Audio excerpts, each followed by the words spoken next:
We are the Nerd Eternal Network.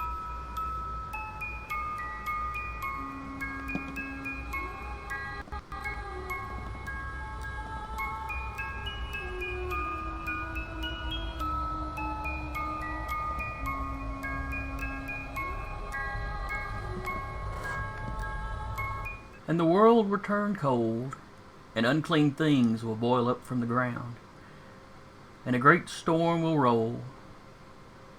Lightning will light fires, animals will fester, and their bodies, twisted, will fall.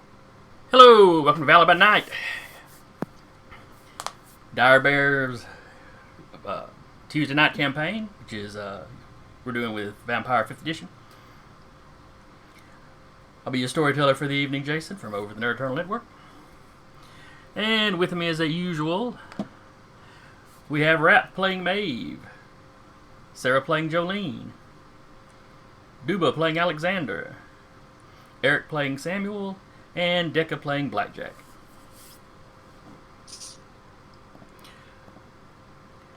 Who all recalls what happened last session? So many meetings. There were a lot of meetings. So many meetings. All the meetings. But they were all in person because, you know, the game's in 2019.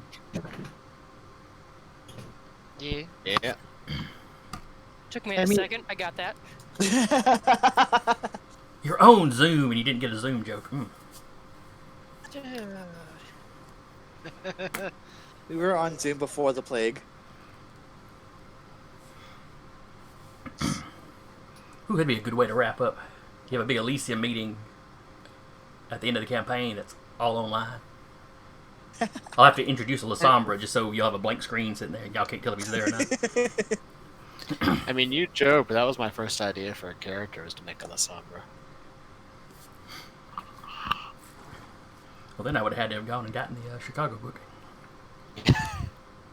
Yeah.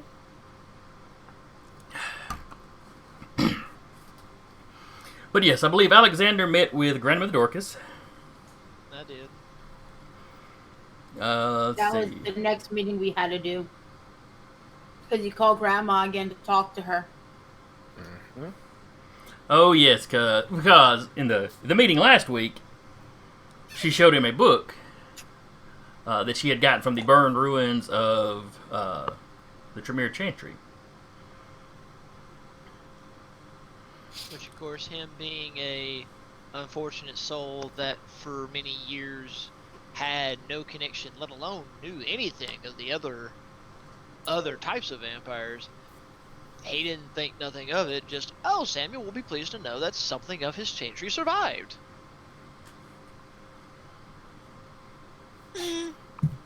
Unfortunately, he was unaware that, oh, this is bullcrap that this coterie will go to war over. Ha ha!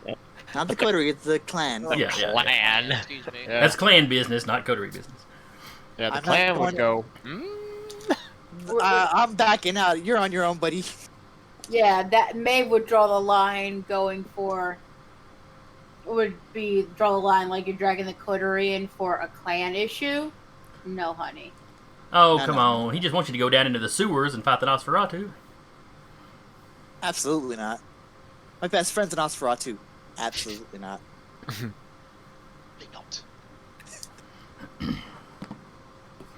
But you had that meeting. Maeve and Blackjack met with Prince Deschler, Maeve scared the fuck out of Blackjack. asked him all kinds of questions about, his super secret, nobody can go there place. Well, it was really he freaked out when Maeve called him the Dog King. But Yeah. Blackjack freaked out about it. mm-hmm.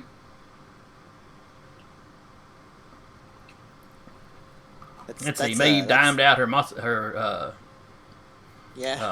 buddy. But she told him, Yeah, you did go and warn him. like, I was waiting to see the prince just like standing ominously off to the side as you like walk towards your car. Let's see. Jolene didn't have a meeting exactly. But she did get a phone call from an old friend. They've had a little tiff, but A little tiff. A little tiff, and now he's just a little tiff. Look, what is, you know, a splinter? becoming persona non grata. Well, that's between him and the city. I mean, him and Jolene, they were buddies. You want one little stake and head set on fire, and now there's like a big, it's like it's supposed to be a big issue or something. Don't forget the Diablerie. Yeah, and the Diablerie. Well, he didn't diablerize you. Wouldn't have gotten anything. Yeah. But still. You don't know, maybe Jolene would just be a tasty beverage. Too salty. But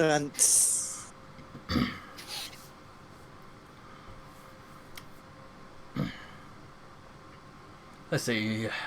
I think Samuel had a meeting with Lady Deschler, but I believe that was the week before.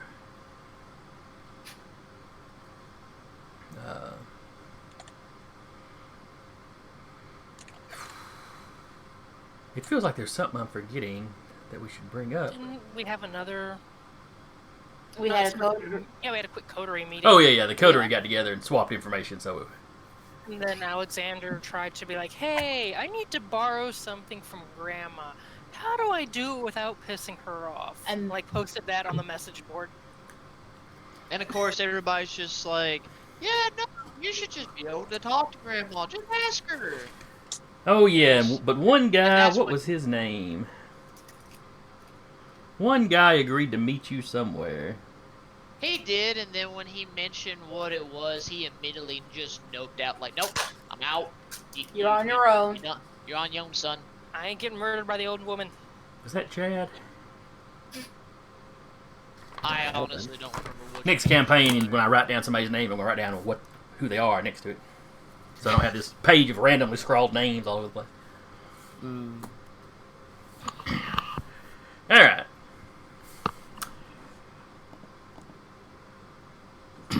So since then, basically 3 months have passed. It is July 17th. Ooh. Obviously, we're gonna jump back we and still see. have fireworks. Kindred aren't as big on firework to some people. Something about Fire. catching on fire, maybe. Yeah. Explosions. It's the first half of that word, really. Bad connotations, that's all. Kind of like how the Ninja Turtles aren't Ninja Turtles like in China.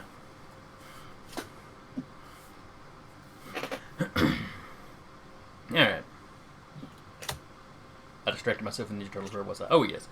So, 3 months have passed. Obviously, we're going to jump back and cover any big projects y'all had. Yes. Samuel, I believe there was something you were wanting to do in this time. Yeah, he was going to get himself a few ghouls.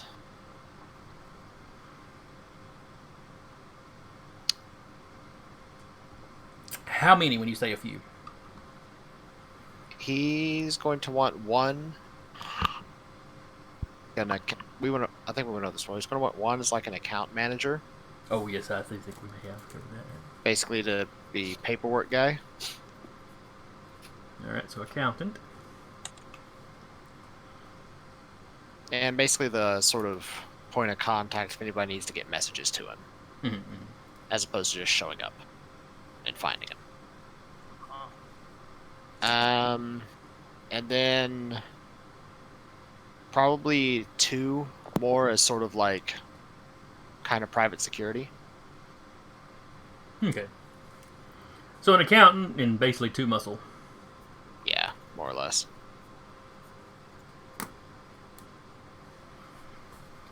Now, do you talk to these people ahead of time? Nope. You just roofie them like Blackjack. He's gonna roofie him. Well, Look what you see, started. unlike Blackjack, Samuel's humanity is 6. So to him, this doesn't really matter. No. He can shrug his shoulders and go, "Psst, I'm going to treat him nice. He'll be all right." Yeah, First of all, because I mean, he'll treat them well as long as they do their jobs right. He'll treat them well. Blackjack had a work study program first. Yeah. still roofied him after the work-study program. Mm-hmm. Details. Yeah. Yeah. Then immediately gained a stain for it. You know, them high humanity guys, they gotta be careful what they do. Yeah, they do. But that is what I'm going to do there. He's also going to just do his usual blood sorcery studies on his free time. Mm-hmm. And also sort of keep an ear to the ground as to how Travis's investigation is going. During this time period, you get contacted twice about updates. Once in May. Travis just reports back that he keeps meeting people up there. There's some kind of ward around the place, so Travis can't really get in. Yeah. I mean, he might be able to force his way through, but he figures that would alert people. Yeah. He's got a few people he suspects are the ones he's meeting. Mm-hmm. But you have security officers there, so you have people coming and go. Some people coming and going all the time. Yeah. Or at least in shifts. And then in early July,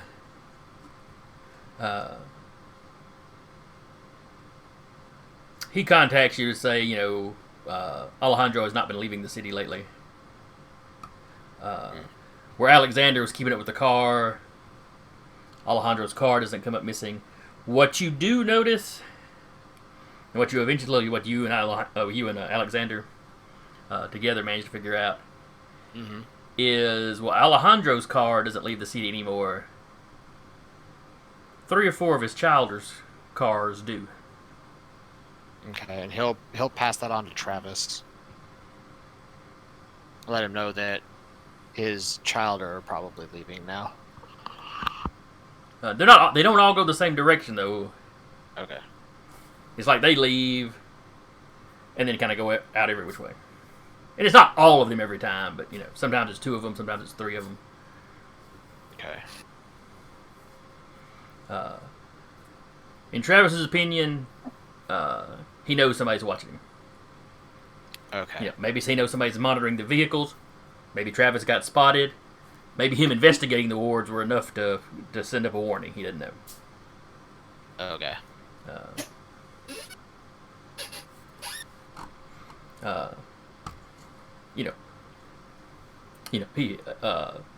He asks if you've done any more, looking yourself, in case that might have triggered something. No, he hadn't, but once they figure out that the Childer are all leaving, Samuel would work on the Bloodstone ritual. And then at one time when he knows they're all there at the Chantry for something, then he'll sort of just like kind of park on the other side of the cars and pass by them and put the magnets on the underside of each of their vehicles. Just sort of keep track of where they might end up going if they're all going to the same place, just taking different routes. Give me a wits.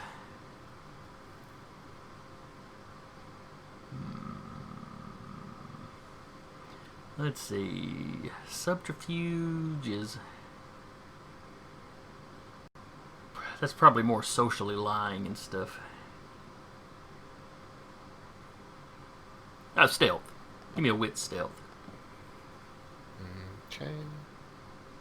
You do have a few ghouls that work the Chantry, so you just want to make sure you're not spotted doing this. Yeah. And if he is spotted, then he'll be prepared to erase memories.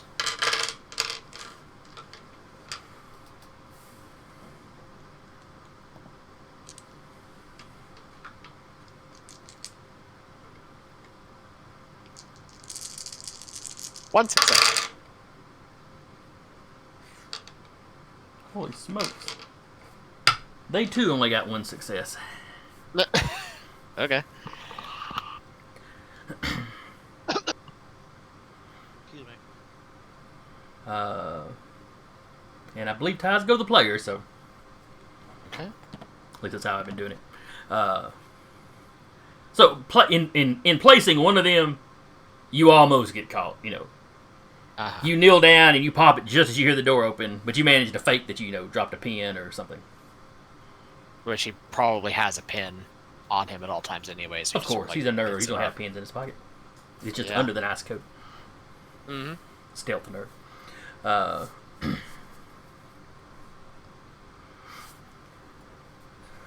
Now, so you... How many of those can you have made at one time? I can hold up to 3. Okay. So you planned it on 3 of the... Which 3's card do you put it on? Well, he has 3 childer. Thought he had... So he's gonna put... I'm sure he had more than that. Let me go double check. As far as I know, he only has 3. Because he was gonna put 1 on each of their vehicles. Where did I put my notes?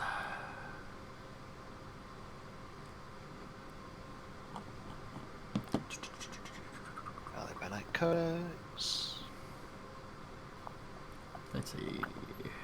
I believe I had them all asterisked in my random NPC names. You've got Jackie Pearl.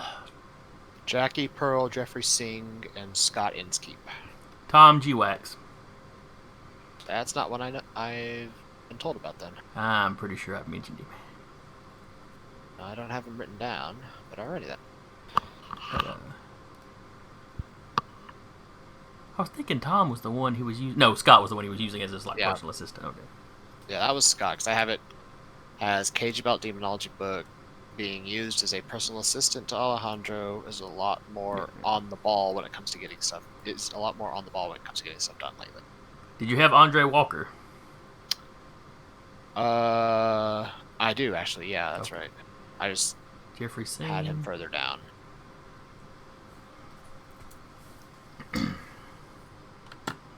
Okay. So anyway, just decide which 3 you've got tagged. Let me know. Does it look like Scott's out running around a lot lately? Yes, he's being sent on errands quite often. Okay, he's gonna put 1 on Scott's car. All right, Scott is tagged. 1 on Jeffrey's car. Actually, after Scott, Jackie, Jeffrey, and Andre would. Of those 3, which one's the ones that seem to be going on the most jobs? Other than Scott, it's pretty even. Pretty even. Yeah. Okay, so he'll split it because he has a slight soft spot for Jackie. He'll split it the other 2 between Jeffrey and Andre. All right, so Jeffrey's tagged, and Andre is tagged. Yes. All right.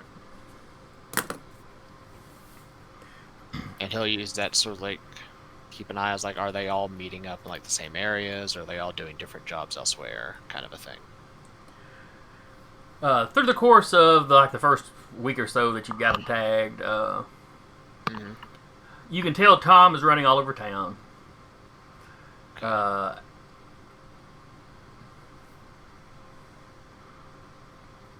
Most of the time, he doesn't leave town. He does occasionally. He'll go, but it's like he'll go a couple miles out of town and he just sits there for an extended period and then comes back. But it's not necessarily the same place.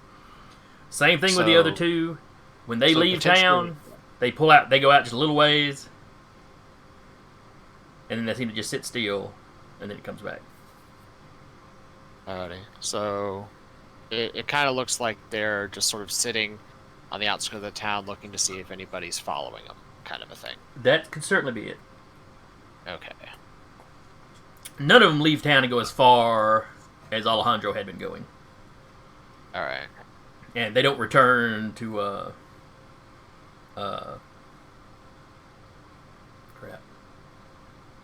Belfont.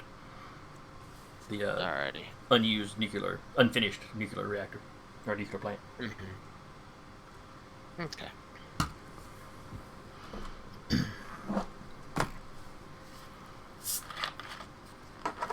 So I'm assuming that you don't actually follow them at any point. No, he's not. He's just using the stones to keep an eye on them.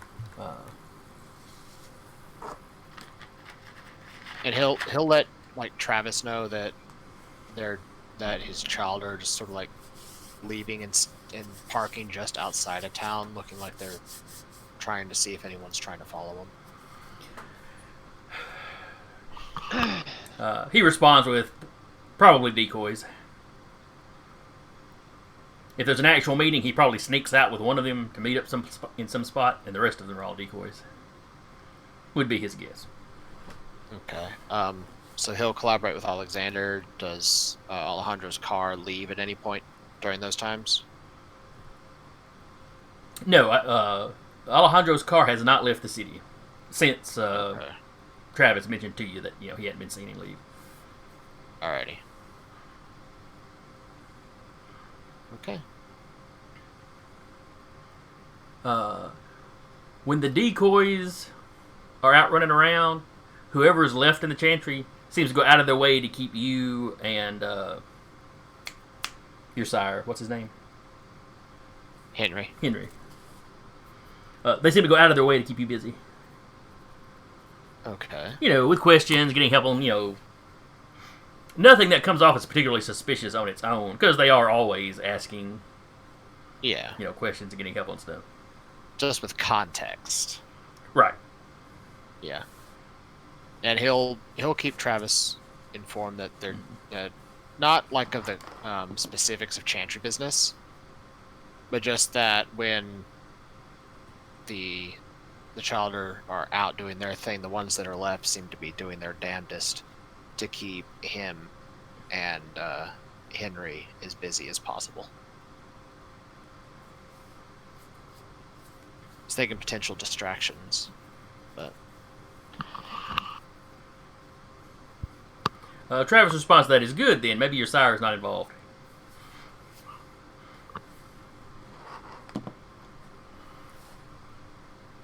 Though would Travis think that's good, because the idea of killing an elder kind of appeals to him. yes, but then that means Samuel takes his toy away. He'll take it from his cold, dead hands. That could be arranged, although it'd be his hot, dead hands by then. Alright, Alexander. Yes, sir. What are you doing during this 3-month span?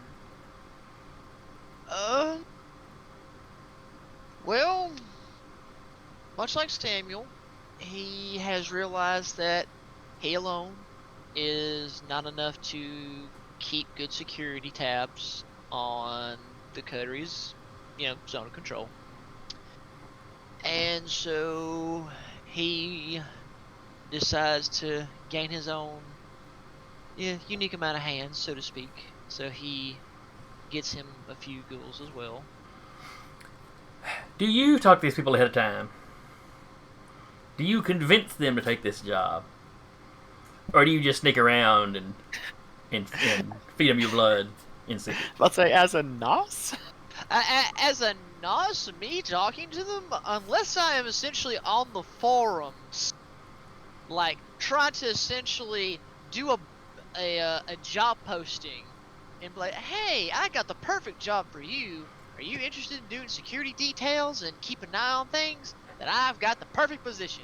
What's a Craigslist ad for this? Let me ask my wife. Hey, dear, a rat man wants to know if I want to be immortal like he is. Did you look like that when you were normal? No. So what sort of people are you going for? Well, that's the thing is, I was thinking of folks that was good at kind of excuse me, information hunting and kind of security kind of people. Not like muscle, but people who are good at setting up systems, monitoring. Like, they're the kind of people that's good at watching the multiple screens, catching small details. Okay. Well, But there are certainly security firms in and around the Huntsville area. Now, granted, a lot of them work for the government, or contractors for the government. So you might want to be careful around those. Oh yeah, he definitely wouldn't, go for those kind of people. Now, some of your conspiracy type guys that you know online would be good at that sort of thing. But, they're paranoid security or paranoid conspiracy guys, so you don't know who they actually are. Yeah. There's the one guy that was keeping tabs on Blackjack's farm. He lives local, but you don't know where. Or, oh yeah. You think of him as a him because he uses male names and stuff, but you don't actually even know that much for sure. True. And see, that's the downside. I was sitting here debating. I'm just like, I like ghouls. That way I can kind of, in my own head, do more things, especially for the coterie. At least have, a little bit more eyes and ears. People who can actually work a day job that's not thin bloods. No offense. Somebody can come in and feed your rats if you're busy, that sort of thing. I mean, unless Jolene's got some quote-unquote contacts that would love to kind of do more security firm things and information gathering. She would put, a word out to the thin bloods, or if she knows any offhand, she would suggest them.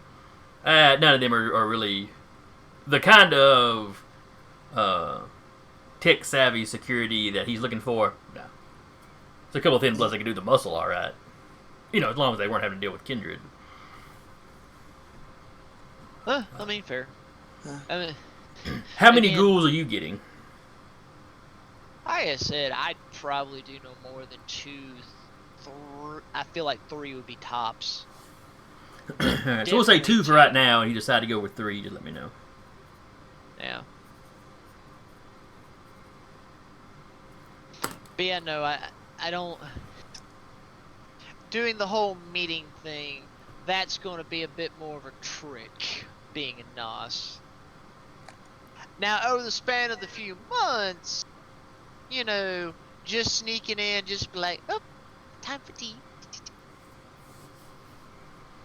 Couple drops, get on out. Oh, let's see, give me a stealth. I'm probably about to screw this up some fears tonight. I can sense it, kids. Don't you worry. I can feel it. Can't go any further than that. So stealth and You're wonder. I'm going to say stealth and dex for you because you're more sneaking around houses. As opposed to where Samuels was kind of out in the open, he would have to make sure he wasn't being watched at that particular moment.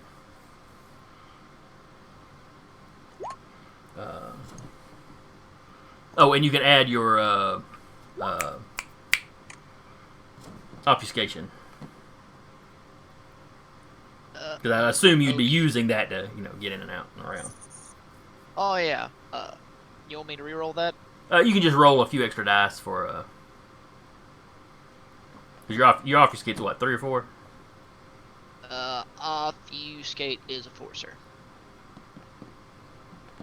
So 4d10 question mark? Yes, 4d10. Okay. So there's 1, 2. 4 successes. Yeah, 4 successes at least. So 4 total. Okay, that's good. I'll know. Well, I guess I do have to roll for the security guys.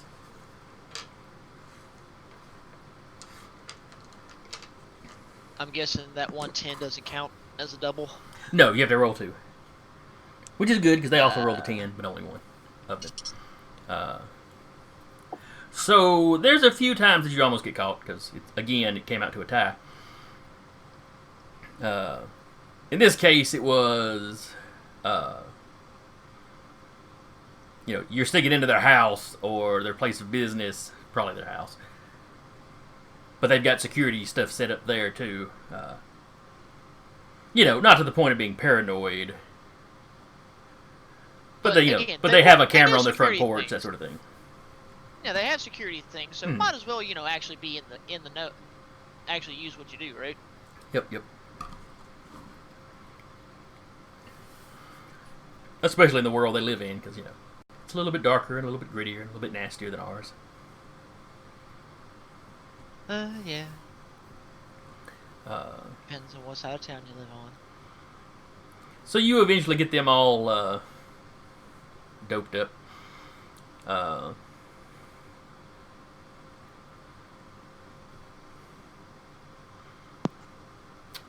imagine the scene of you revealing yourself to them would be quite interesting. By that point, though, they're hooked, so they're already feeling the draw of the blood.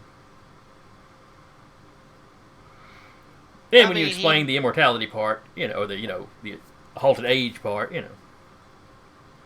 I mean, he would explain everything and let them understand, like, look, again, I'm sure I am not the one thing you wanted to see in your lifetime. Unfortunately, here I am. And I'll take good care of you. Don't you worry. Bussy, you'll get your dose as it is. I just need you to do me a few little favors. But other than that, you can live your normal life right now. I've been meaning to ask, what kind of deformities does Alexander have? He just looks like a ratman, so literally like his nose is protrude. He's got the big kind of yeah, he's got the big, like, classic rat buck teeth. I think it's the incisors. I think that's what we see that. Yeah, so his face is a little elongated, and he's just got the incisors.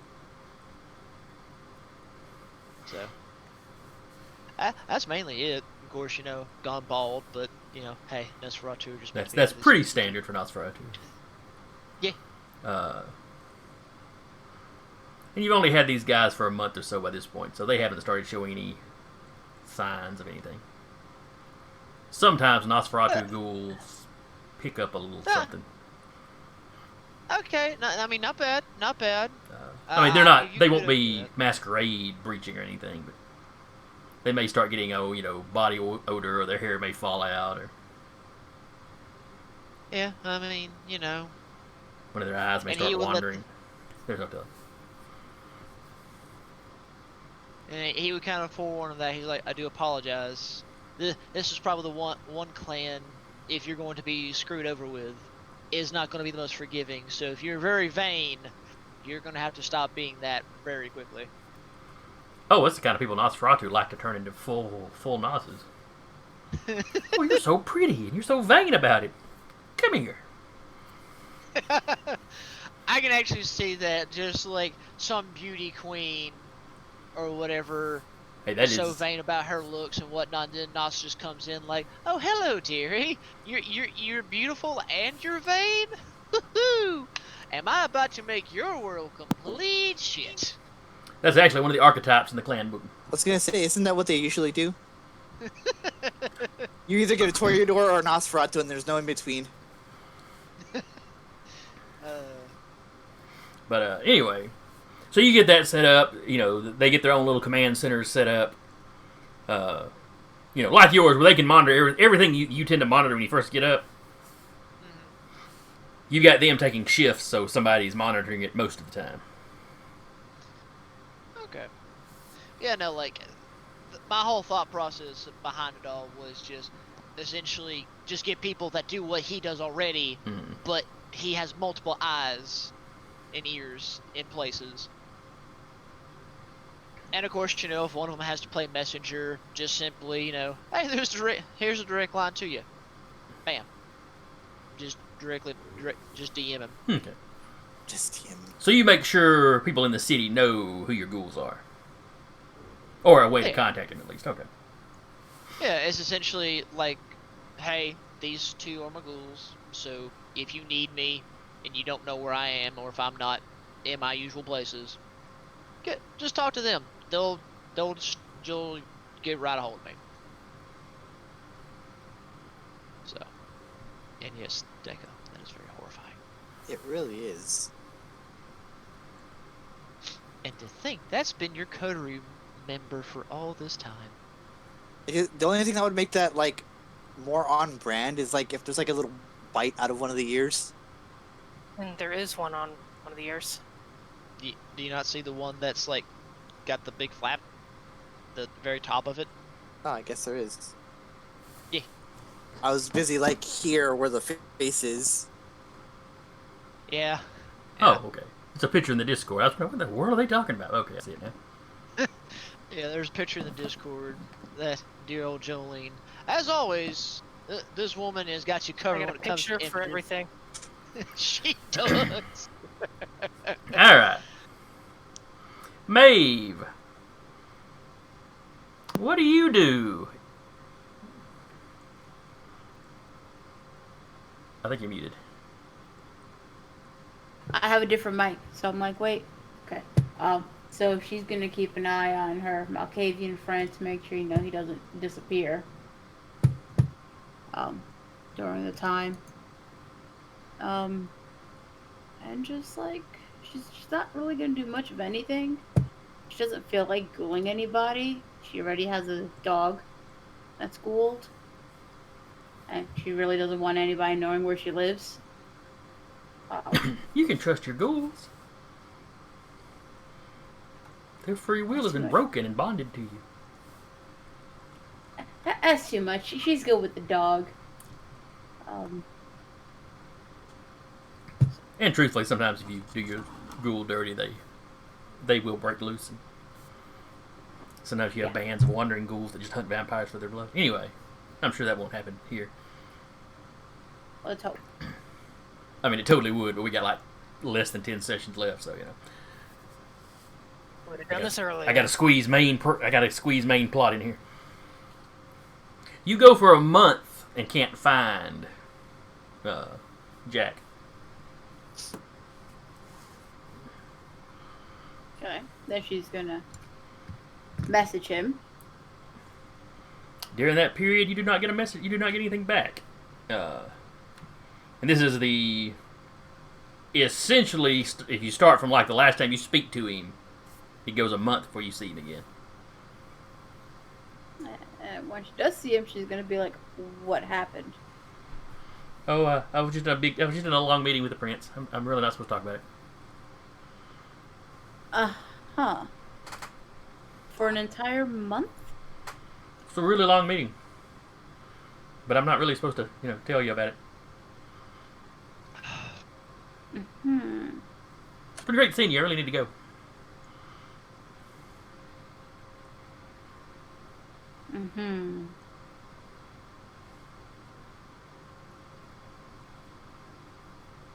Did he do anything to you? I'm really not supposed to talk about the meeting. And he doesn't stop walking away from you as he's saying it. He's just, it's over his shoulder. Even if he doesn't want to talk to her, she's still gonna always check up on him once a week, different days out of the week. As long as you don't bring up the meeting, he's fine with talking to you. He does mention at least once per meeting that he really wishes you hadn't brought his involvement up.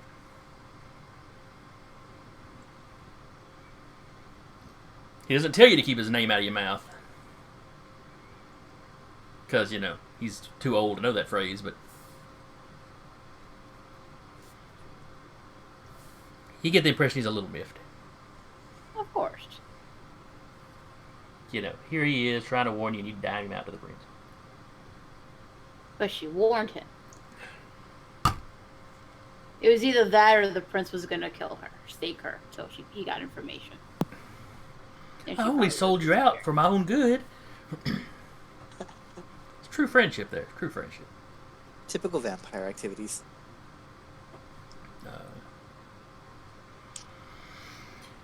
At least one of those times that you meet up with him, I keep calling it meeting like it's something official, but one of those visits. As you're talking to him, he keeps glancing over. You don't always meet him at the Dead Children's Playground, but he is there fairly often. And one of the times when you see him that he is there, as he's talking to you, he keeps looking over, like y'all are at the outside fence. He keeps looking over the fence and shaking his head no. What did the kids want? But oh, nothing. They just want me to come play. Mm-hmm.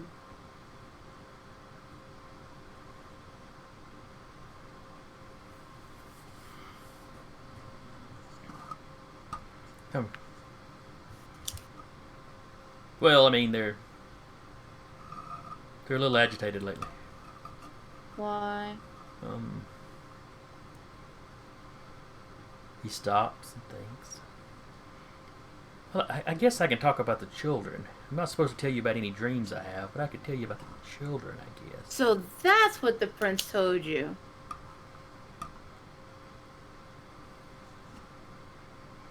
What? What are you talking about?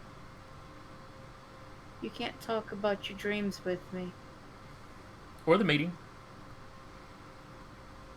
Oh, you're gonna go tell him again, aren't you? I'm not gonna say Is this anything. all some kind of scheme to just keep getting me in trouble? Does the No, prince send you here to check on me to make sure I'm not going to tell you things he doesn't want you to know? I'm making sure you don't disappear. You disappeared for a month and I was worried.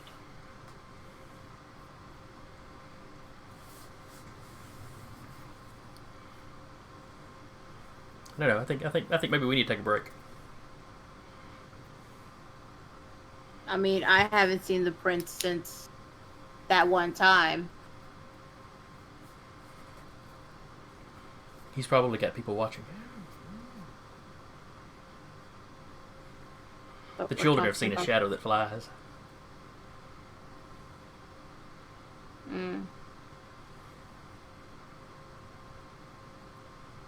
So we're just talking about the children. That's right. That's right.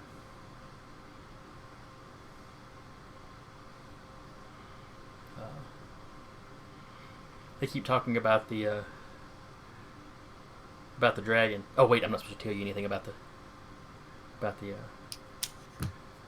the refuge. children are telling you.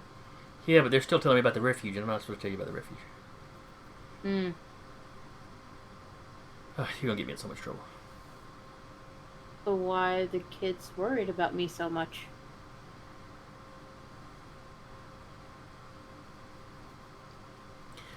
I told them about my dreams, so now they think you've got something to do with the dragon. Or it's going to have something to do with you, or you're going to have something to do together. It's I don't know. Okay.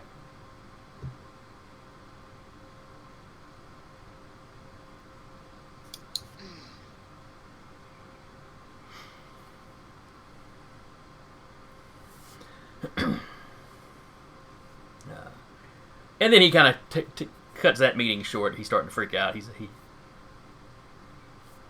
feels like he's giving you information he probably shouldn't. The next few times you see him, if you get on the subject at all, he immediately just stops. He seems to be getting paranoid that he's being watched. And does Maeve sense anything while they're around? Since he's feeling paranoid, does she get that sense of feeling too? Not unless it just rubs off on you. You know, you're around somebody that's really worried about being watched, so you start to worry about it, maybe, but...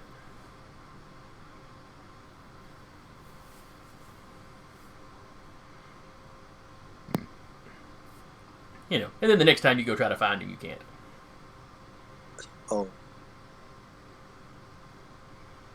Like, all Maeve is doing is just saying, hey, how are you doing? How are the kids? That's They're dead. all. Besides being dead.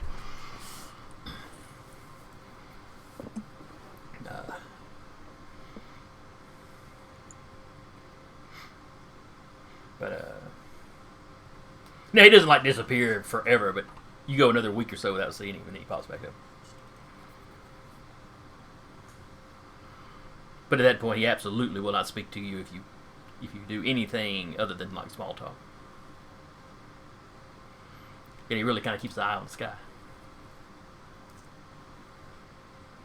Prince is following in his bird form. That's my idea now.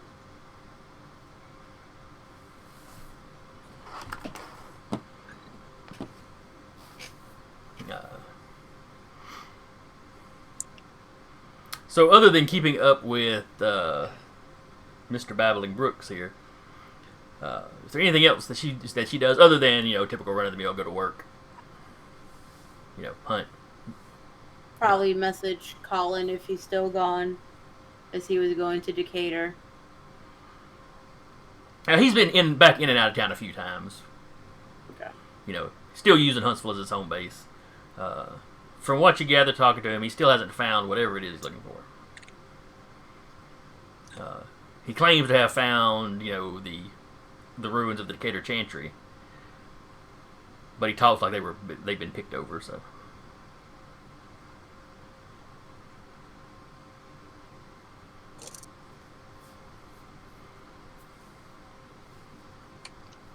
he also talks about the fighting between the Anarchs and the Camarilla in Decatur has picked back up.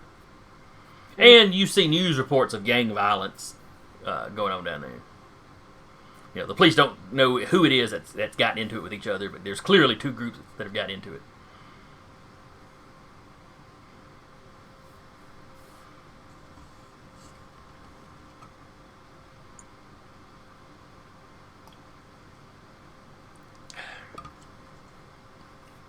Let's see.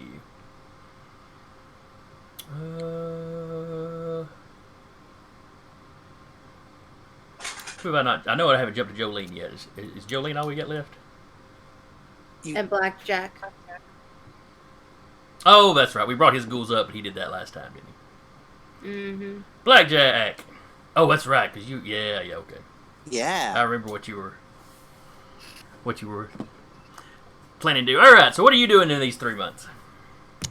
So the first month, I'm just driving, as I usually do, make sure everything's taken care of, go around, just like life goes on, right? Midway through the second month, making sure not to do it in May. Blackjack gets the idea to try to drive towards, what is it called, Mooresville. Mm-hmm. Kind of where Mooresville and Decatur meet. Making sure not to go to Decatur itself, Mm-hmm.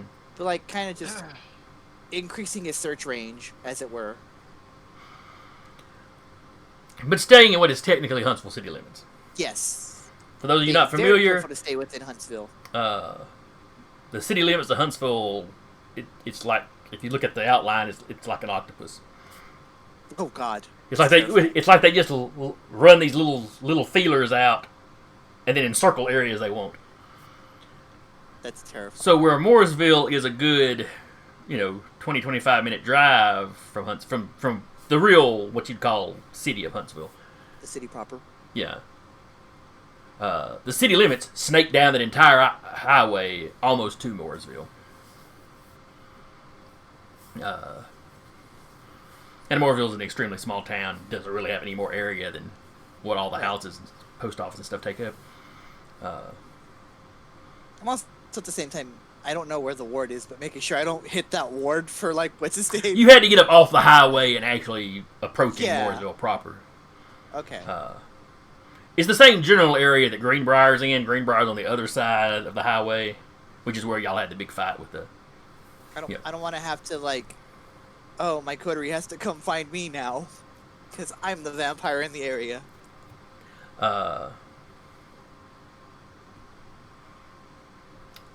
As you're patrolling kind of that border, there are times when you think you may spot other kindred. Anybody familiar? One of them may have been at the cruise. One of them might have been in the fight at Greenbrier. The portion of the fight that was for sure outside the Prince's domain. Right. Where y'all and the Anarchs were engaged with the volume. A lot of them definitely have kind of that brouhaha look to them. Naturally. They look like they're just kind of sitting around yelling at each other in one of those garbage cans on fire.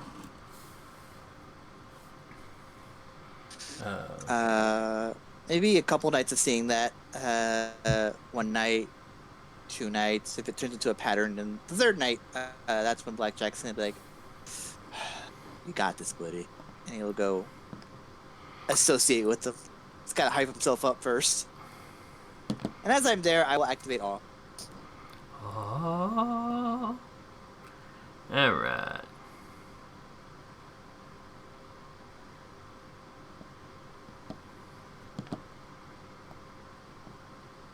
Okay, so the city limit zips just past Mooresville and stops basically at Highway 65, which I realize means nothing to people that aren't in the state. But 65 runs down through Decatur. It basically bisects Decatur.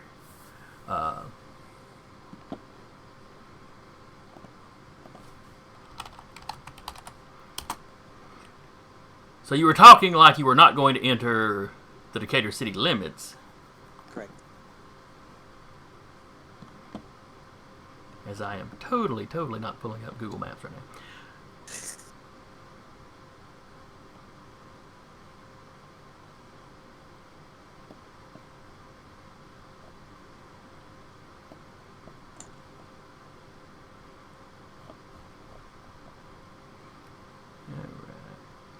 Yeah, because I don't think Decatur crosses the river. So basically, as you're cutting down the highway there, the Tennessee River acts as a border between Morgan County and maybe Limestone County.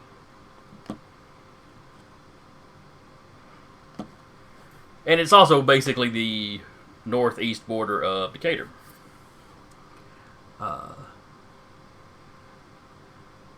Oh wait, I realized I was looking at the entirely wrong spot there. My bad.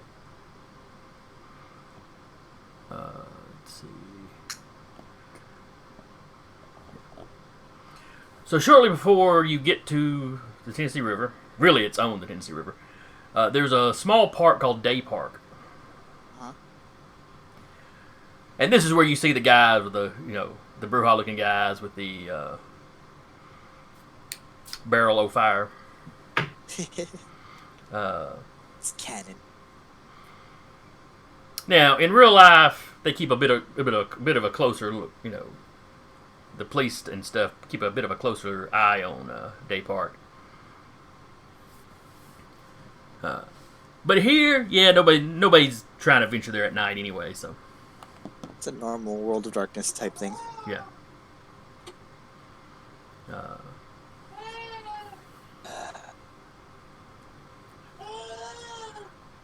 I hear a baby or something. It's a 32-year-old, so I can't do anything about it. Oh, right. Sorry.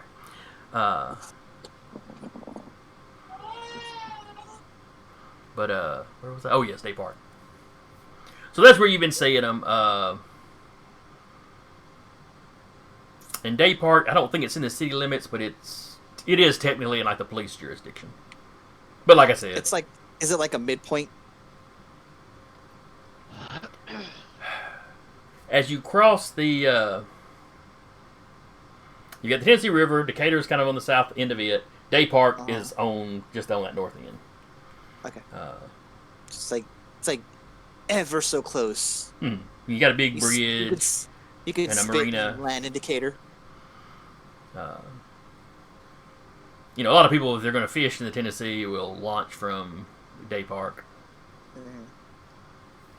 But anyway, that's where you've been seeing some of what you figure are some of your fellow clan members. Okay, I will roll up, not like right in front of them or whatever. I'll park a couple blocks, maybe a block away. Okay.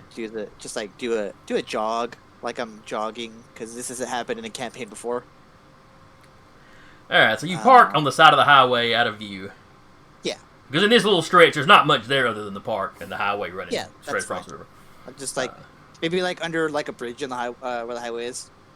Okay, yeah, there is one of those where you would cross over the north to go to Athens. So like probably there, and then just do a jog towards the park. Well, you get their attention because most people don't jog on the on the major highways like that. But And yeah, I'll approach and kind of like do the pretend I'm not like actually actively looking at them type of thing, and like do a lap around like a pond or something, or maybe a no, couple just laps. into the. Yeah, They're kind of just in the like, parking lot right there, where at the road. So Yeah. you just kind of go. You see a few of them looking at you, and they kind of elbow each other. After like 3 of these, I'll go. I'll come this way, make sure I get eye contact with them, kind of look at them like, howdy. Wow, that's a waste of a roll. There's like 2 10s and a 9 and a 6. Howdy. At first, they all kind of stand up like, dinner. But they quickly realize, no, you're not kind. And then the one that seems to be kind of the lead. What are you doing? Where is she?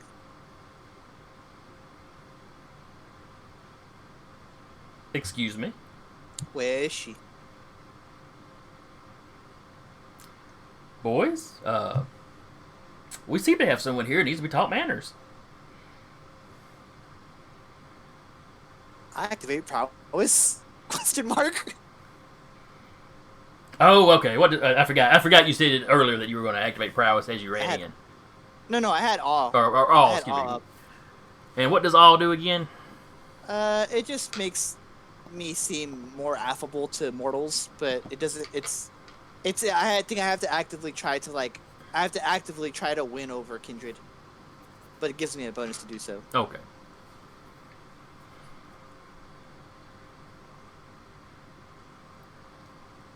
Alright, so you've activated your prowess just in case fisticuffs commence. Just like, But yeah, he asks you what you're doing, and when you go, where is she? He seems a bit taken aback.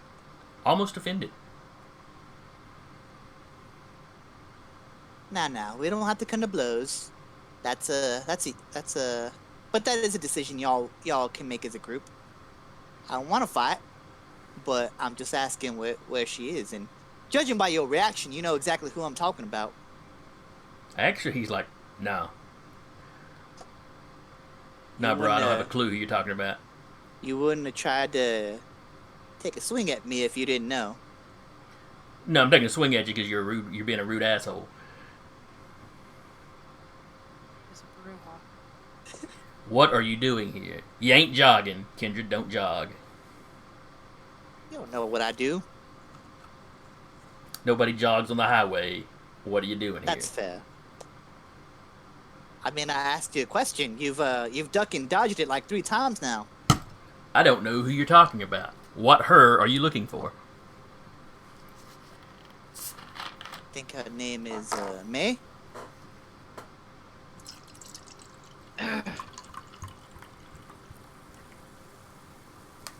That don't ring no Sloshing bells, man. sound.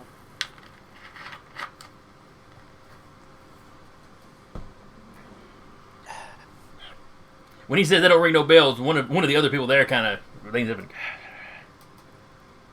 Oh.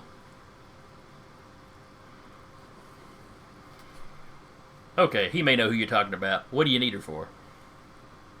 I just want to talk to her. She's a fascinating individual. Several of them start laughing. Please tell me you're not here because you've got a crush on somebody. No, I don't. It's not a crush type thing. I'm merely interested in people who can fight, and she can fight. You 3, I'm not sure about yet. I don't want to find out right now. Oh, they I'm all not stop interested laughing in when you say that. I'm not gonna lie. I'm not super interested in y'all. I just want to know where May is. After this, I'll walk off. You ain't never see me again.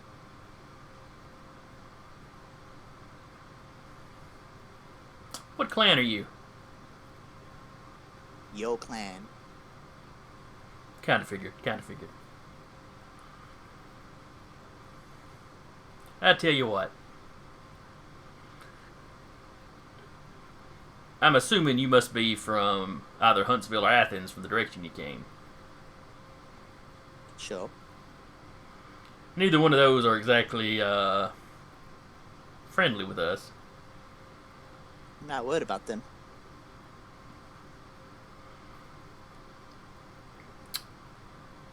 But your clan, all right. I tell you what. Nate, come here. One of them steps up.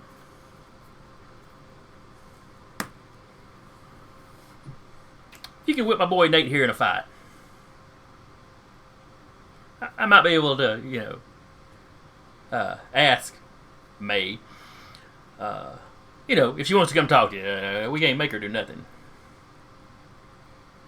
Judging by her combat prowess, I don't think any of you could. Particularly not you, Nate.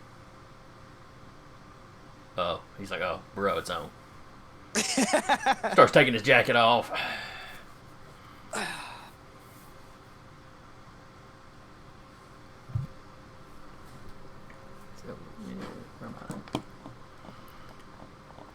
me do a couple rouse checks real quick because I'm going to do something funny. What are you going to do? Dread gaze. At Nate. Alright, so... Alright, what does Dread Gaze do? Dread gaze, here, I'll put the description out. Presence. Gotta learn how to pull those up at some point. Alright. Briefly exposing their vampiric nature. Utter terror, mortals cower and freeze. While other vampires either submit like whip dogs or flee in frenzy. In frenzied, however you say that. Ray Shrek. I'm just gonna call it frenzy. Yeah. The red fear. Bushwick is red fear, specifically involving the fear of fire. So my charisma and presence versus their composure and resolve. Alright, so their composure and resolve. That's... Composure is that. Resolve is that. Alright, so give me your roll. Ooh. 6 successes. But only 1 10. Nope. No 10s for you.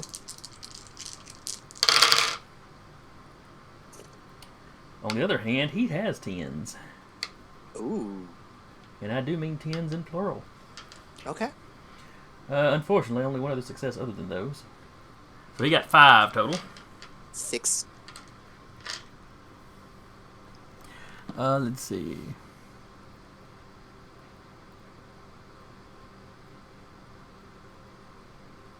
Wasn't a critical win, unfortunately. That would have been fun, because he would have had to make a Terror Frenzy, and if he has to make a Terror Frenzy, that, I believe, is harder for Bruja. Or is it a specific one? I think it's the anger they have trouble with. It's Okay. rage. Okay. Gotcha. Never mind. Alright, so he fell by 1. It's just self-defense. For a turn. So yeah, you give him the look. But it's like I'm saying, at particularly you, Nate, and I turn to him, and that's when Dread Gaze hits. And he just kind of freezes up. He starts to take like a half step back, and then he kind of catches himself and freezes up. Everybody else is just looking at him.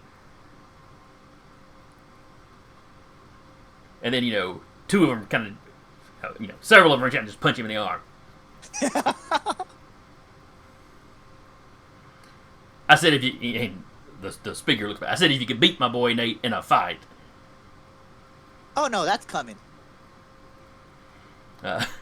So it takes a minute, but Nate manages to shake it off. He cracks his knuckles again. Do I get a free hit because he's like fucking like this? If you dove at him while he was froze up, I'd give you a free hit. But since you talked, Yeah, that's no. I am going to give you a bonus dice in this roll, though, because you've gotten into his head. You've got him a little freaked out. Okay. Just for the first round. That's fair. Alright. I'm gonna cold cock him. Alright, so that's his strength. Plus his brawl. Strength. Plus... You said an extra dice. One extra dice, right? Yes. Cool. Let's see, and he's got potence. I will burn a willpower.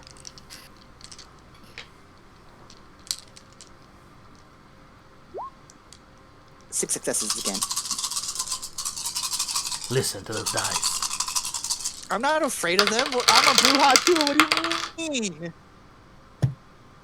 ASMR for D&D nerds. Listen to the dice. Oh, Deck, I am so sorry. I don't care. I want this to happen. What did Blackjack do on his summer vacation? Get his ass kicked. Right? Have you ever seen Friday? Oh no. Because all the other Bruja are just standing over you like this. Alright, so he got 3 10s. And 3 other successes. So he got 12 successes. Whew. Okay. He got literally double my success, that's fine. So Nate hauls off to 6 health levels of damage to you. Okay. He's not using claws, or any of that jazz. So you've got. I'm sure you've got some fortitude, and you've got whatever. Oh yeah. Yeah, I do. Me trying to remember what it does. The dots go into extra health levels for you, and depending on what specific abilities you have, you may have something where you can ignore damage or whatever. It is... The vampire can subtract 42 rating from all superficial damage sustained. And it is superficial damage, so subtract that. Unless he's about to do... yeah, so -3 would be 3 damage? So yeah, 3 damage, and you have superficial damage. 3, so... Am I going up or down? Round down. Okay, so I take 1 point of damage.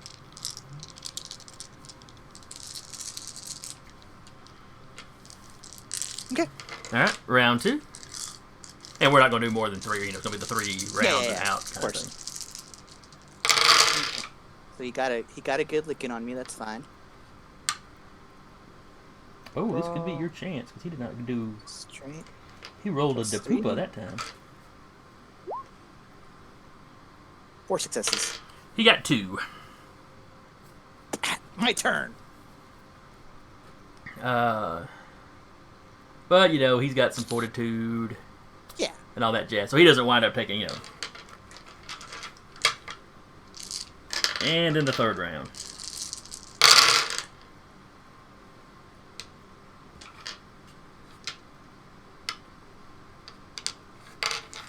Yeah, he rolled really good, really bad in the middle of the road. I'm gonna re-roll again. Oh yeah, he's got willpower too, doesn't he? Yeah. 5 successes. He got 6.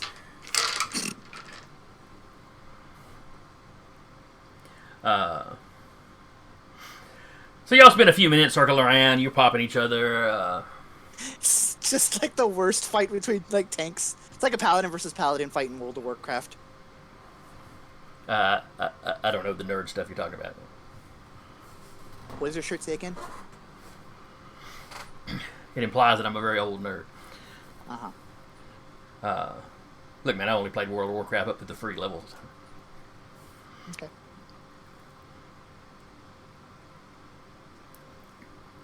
But, basically, you both get some good looks in. Both of you seem to have the advantage briefly, and it really just kind of swings back and forth. The rest of the crew is kind of, get into it and egging you both on. Money's swapping hands. No massive amounts,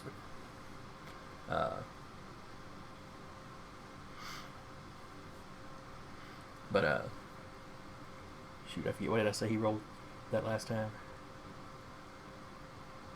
I think he got a total of 5. Oh yeah, he got 6. That's right. So when it's all said and done, you're pretty sure, everybody there is pretty sure Nate came out a little bit on top. But it was right neck and neck. Yeah, it's right neck and neck. If you were immortal, you'd both be waking up tomorrow knowing you'd been in a fight. Mm. This is like sparring, if anything. Well, nobody was whipping out the, ag damage or nothing, so. Mm-hmm.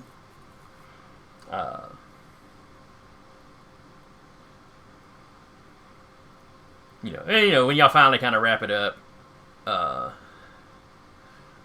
fella the spokesman, we'll call him. What's your name?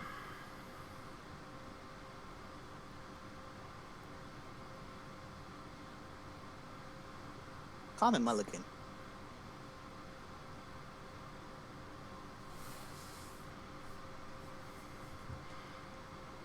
Mulligan. Yeah, I don't know that name. One of the guys like, is that a golf thing? Perhaps it was an older surname when I was, never mind. It's not important.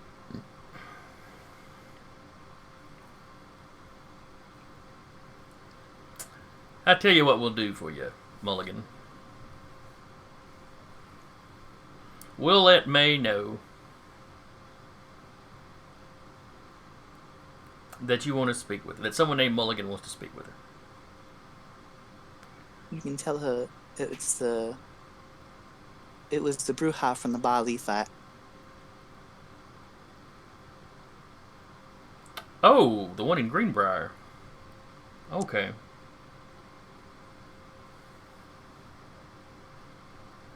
Oh, that means you're Blackjack. It's part of my name, yeah. You stuck with the Camarilla in Huntsville when everybody else bugged out. Well, everybody but the turncoat sheriff. Him I can kind of understand. I mean, he's a sellout, but, he had his nose wedged up places already, so it kind of made sense that he stayed.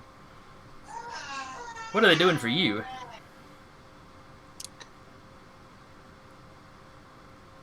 There's the cozy little spot that I've called home longer than I've called claim to being a kindred. One of the guys gets excited. Oh! He kind of pops his buddy. It's the farmer. It's the guy it's a vampire that works a farm. They all seem to have a good laugh about that. As he says that, some of the others are like, oh yeah, I've heard those stories too. Act like you never worked a fucking day in your life.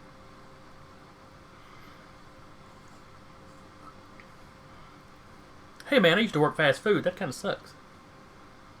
I'm literally working the land. Having 3 other people worth. Shut the fuck up. The guy that got so excited about you being a farmer was like, but why? You can't eat the stuff. I gotta do something. He could have cows. Oh, that's true. I guess you could eat cows. See, he knows. He says that and he's like internally hurt a little bit. Somewhere a cow's like, huh? But you do feed off your cows, so. Though you probably look at it more like a normal farmer looks at milking them. Mm-hmm.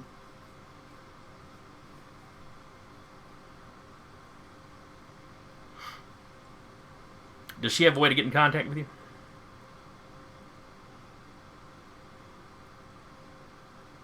I'll give them a burner phone. Okay. I'll give them a burner phone number. Alright, man. We'll let you know. We'll let her know.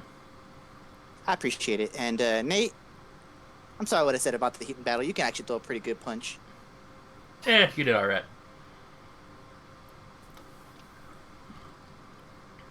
You may have stuck with the wrong side, but at least it ain't made you soft.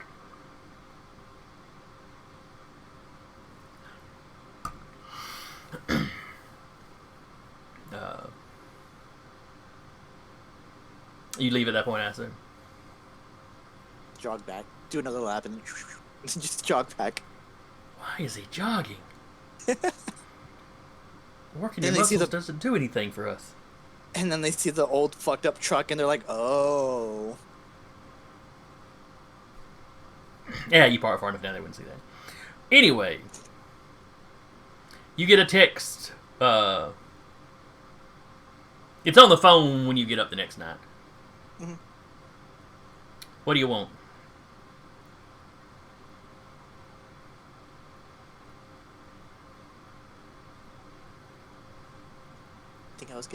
I didn't think I would get this far. I'll text her back and saying something to the effect of, I need you to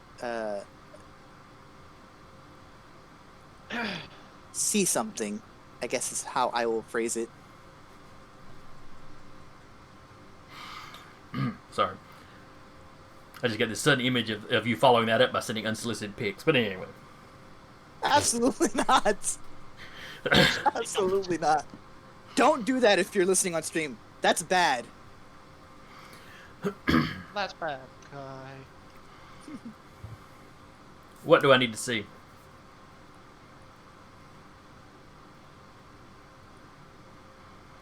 I don't think your hometown's real friendly to me at the moment.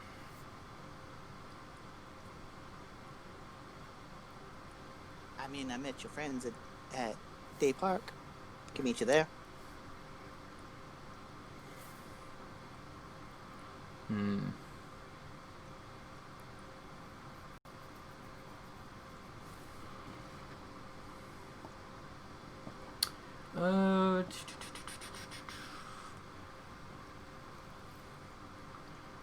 Trying to think of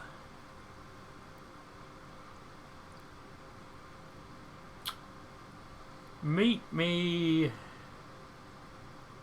This bitch is gonna say Decatur. I just know it. Oh yeah, she routes off a spot indicator. Trying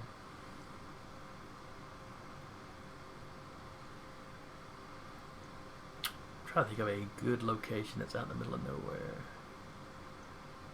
Let's see.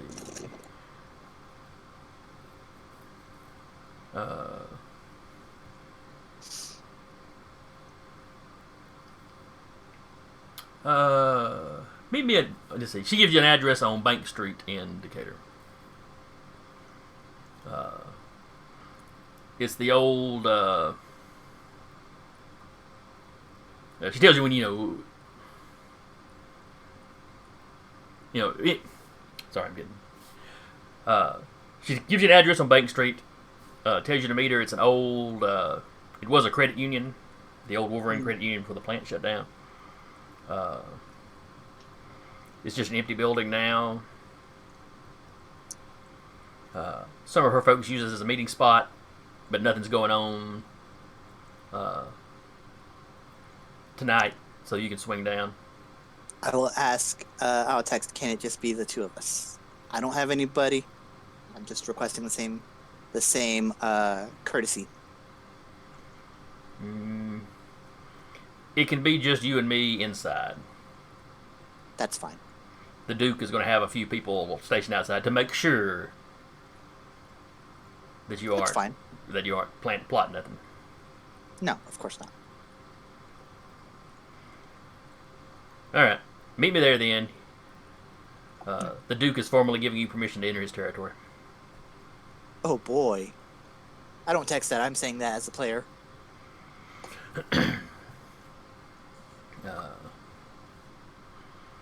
So you drive down there? Mm-hmm.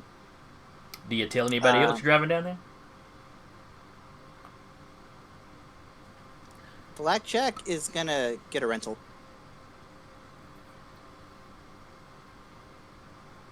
All right, you go rent a car. And then he'll text the coterie.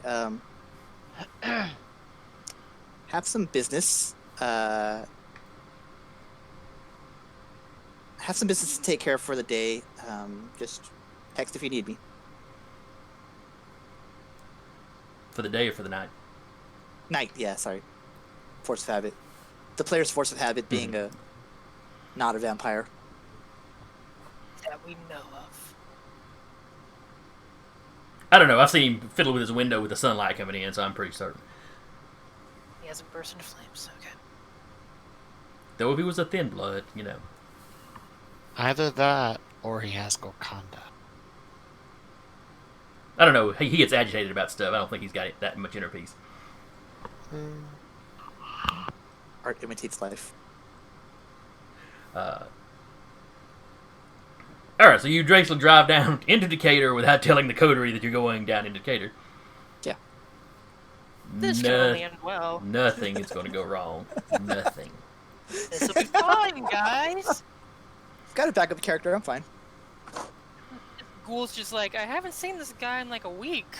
So It's the only person I keep consistent contact with. This is the Ghoul. So anyway, so you cut down 565 past Mooresville to 65. You cut down past Day Park, across the bridge. Bank Street is not very deep in Decatur. It's on the northern part. Mhm. You drive down, or maybe no, it's Grant Street, not Bank Street. I think. My bad. Anyway, you find the address. Two-story building. Two-story building. There's a car parked. It's kind of one of those buildings on a wedge of land.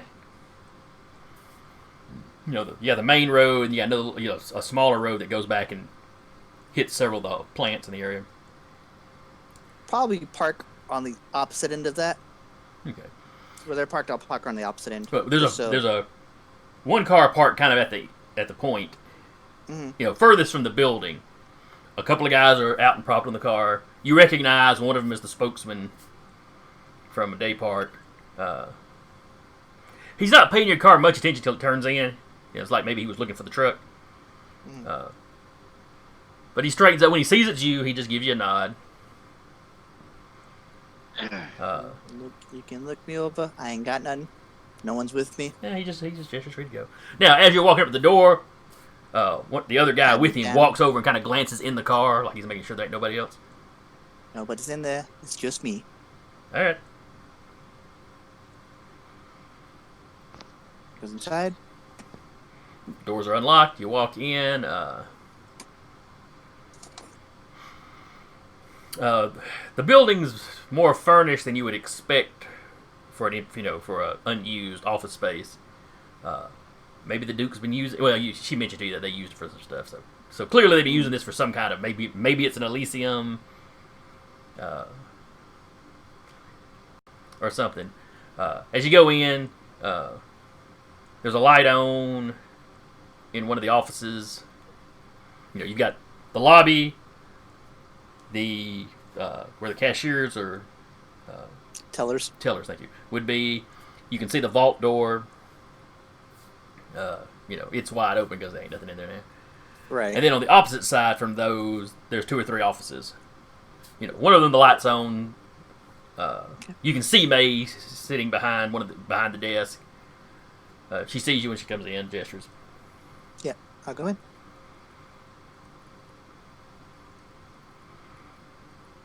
Glad to see you, May. It's been a while. Yeah, it's been a little bit. Why did you need to speak with me, and what do you want to show me? Admittedly, me, but there's been something that I've just been very curious that I've wanted to ask about. Before I drag this on any longer, yes, it's the third eye. I don't want to stammer over my point or nothing. I just want to be direct about it. What business is that of yours? I'm just... I don't ask you about your moles or anything. I have any. And why are you so curious that you would come down into Anarch territory alone to talk to me about this? it seemed like something. I don't know. Something about you in the flat just told me I could trust you, regardless of political alliances. That's dumb. Maybe, but I ain't dead yet, so I figured if you wanted to kill me, you would have already. I mean, if the Bali showed up, yeah, I will absolutely back you up against the Bali. That takes precedence over politics.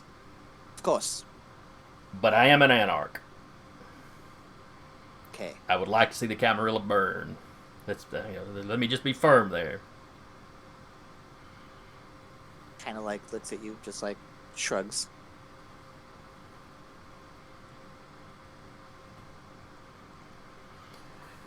So why would I? What made you? What makes you think I would tell you anything about myself? I had to ask. I would not know whether or not you would tell me unless I came up and took the effort to ask you. Did you tell anybody else about what you saw that night? No. Really? She looks at you a little skeptically. It's not much to tell. We all beat the shit out of Bali. Yeah, but I know you saw. Otherwise, you wouldn't be asking me about the eye.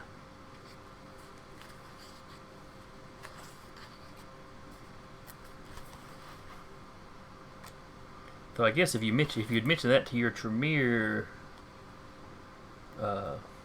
master, he would probably have all of his clan down here looking for me.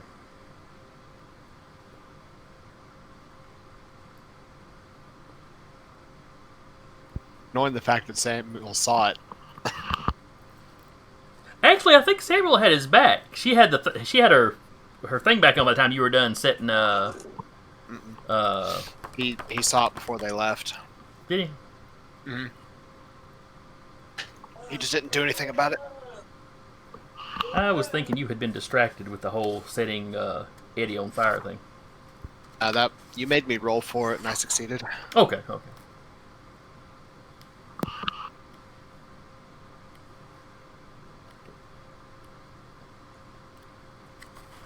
see if I got the right book here, but I ain't finding what I'm looking for. Maybe it's the player's guide, not the storyteller's guide. Anyway.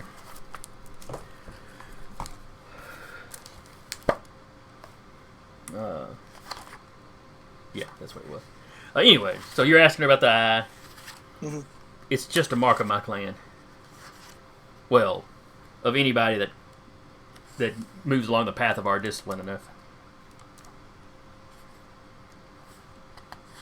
It's an interesting way to phrase that. Well, I'm assuming you pronounce it Obe? Hmm? Obe's it's a very unusual power outside of the Salubri. Is that what you are? Yes. Salubri? One of the last remaining of Clan Salubri. That's why I've never heard of it, because there's so few of you.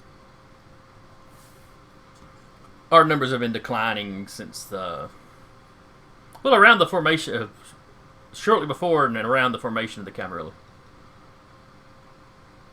The Tremere seek our destruction. That explains the resentment. And the Camarilla has aided them in what they've done to us.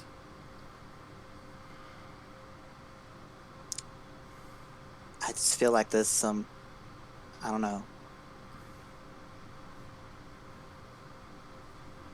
some form of, I don't know, inner peace. That's what I was getting at with the, I thought there was something to do with that, but if I'm mistaken, then I'm mistaken. That's kind of a false stereotype. There's a small faction of our clan that gets weird like that. They seek Golconda and commit suicide. Apparently commit suicide if they find it. I don't know. That's not most of us. That's kind of weird, actually. It's like inner peace and then final death. Well, they only want there to be like 7 of us. Ah. So once they it's achieve cold.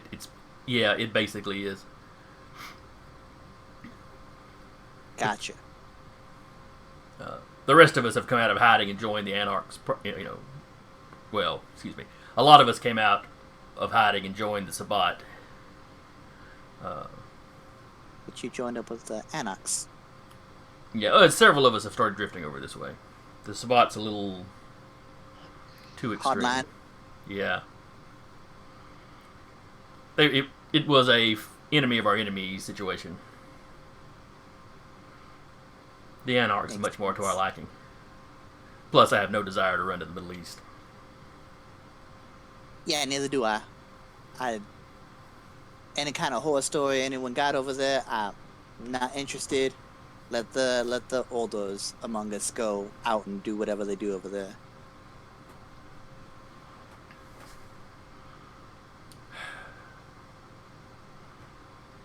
What's got you so curious about this that you'd go to all this trouble? Quite honestly, I'd been looking into that in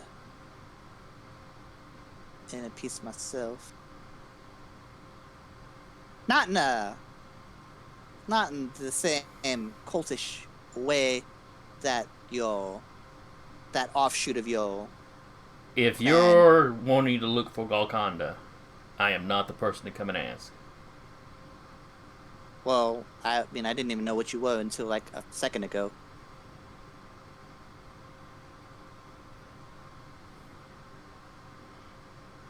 Mm-hmm. But if this was a false lead, this can be a false lead, and we never have to see each other again, unless the Bali come out, and then we'll kick ass together. All right, I can agree with that. You know, there's still some in the area. I believe it.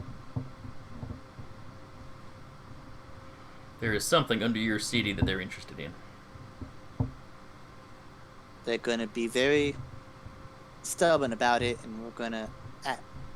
I can't speak for anybody else in the camera, but at the very least, the people that I associate with will keep our area safe. Your group, they've been the ones looking after the Thin Bloods, haven't they?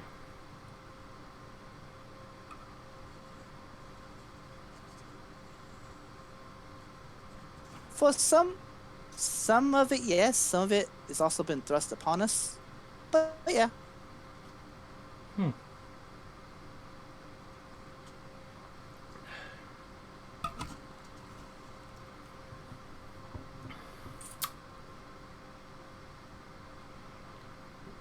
What do you know? Let's do a little exchange of information then, Blackjack. Sure. Or Mulligan. Sure. I understand why you go with Blackjack now. A long time ago, that was a name, and it's not that anymore. Anyway. What do you know about what the Bali were after?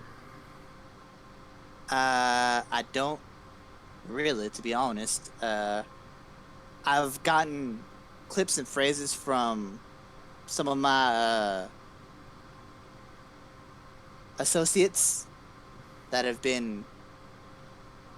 not of the forthcoming type, if you understand where I'm getting at. No, you lost me. What phrases? Malkavian. Oh. Something about the brothers in arms. Okay. And that's what I've gotten.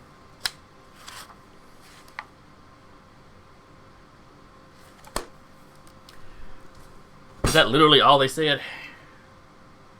Well, the way he says it, he just kind of says it matter-of-factly, and then he just like pretends he never said anything to me.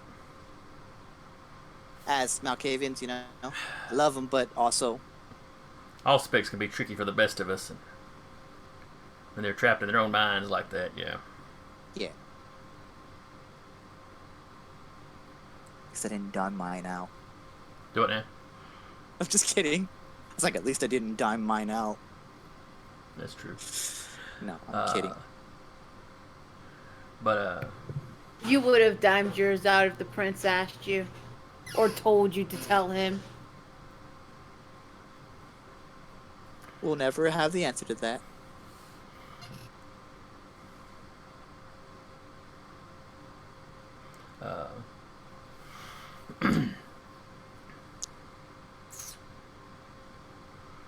Has your Tremere said anything? Regarding the Bali? Yes. Not particularly. He's had meetings with someone or somewhere, or business elsewhere, but he hasn't had any. He hasn't come to us about much regarding the Bali. Hmm. The Tremere here in town. God rest their souls. Oh, is that bad?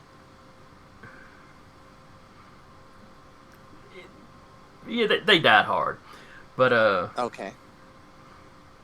but they were already studying or trying to find something that they thought the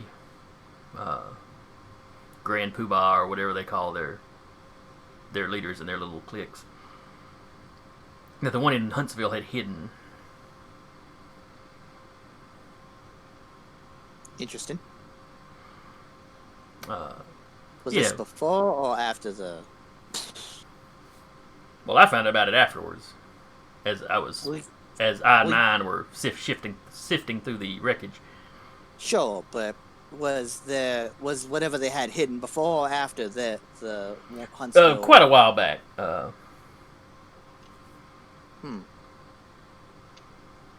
mean, we're talking, certainly before the Great War. Might have been during or after the Civil War. Not sure. Or the War of Northern Aggression, or whatever you folks down here call it. And for the record, she does not sound like she's from the South, let me be sure. Right. You do, but that's just because yeah, it's you. That's because it's me. She does not. Where does her accent sound like? Or what are you picturing Maeve's accent to be from? Northern Seaboard? Yeah, Eastern. Eastern Seaboard, yeah. Yeah. It's not real thick. It's a slight hint, like somebody that's traveled around a lot. Right.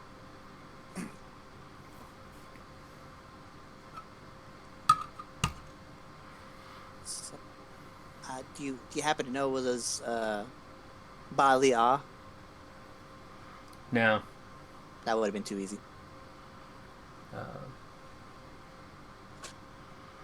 No, my own visions have let me know that they're still interested. That they're still active in your city.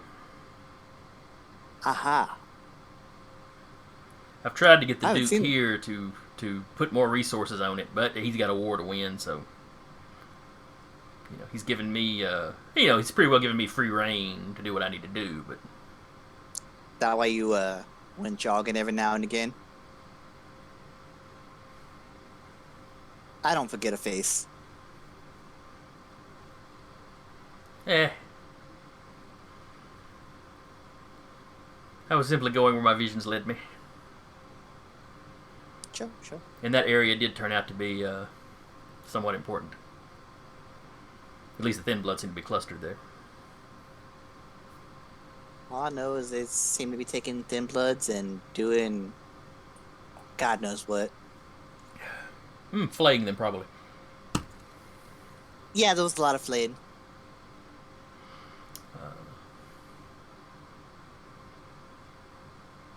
We went to one of the sites. Yeah, it's a lot of flaying. It's if my stomach could turn, it would.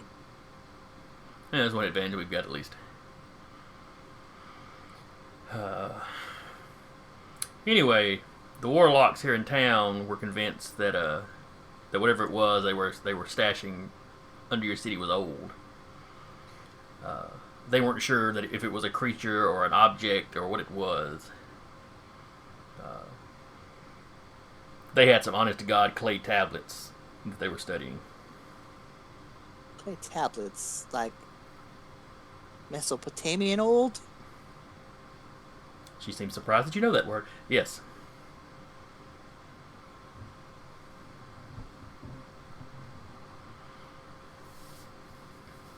Like, like written in Akkadian old. Wow.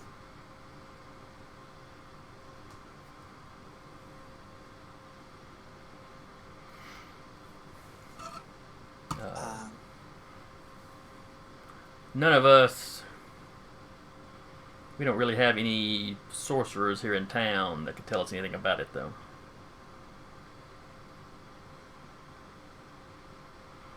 They kind of all got, blowed up,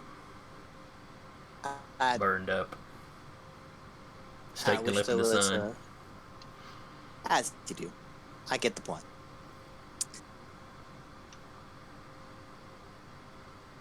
If there was a way I could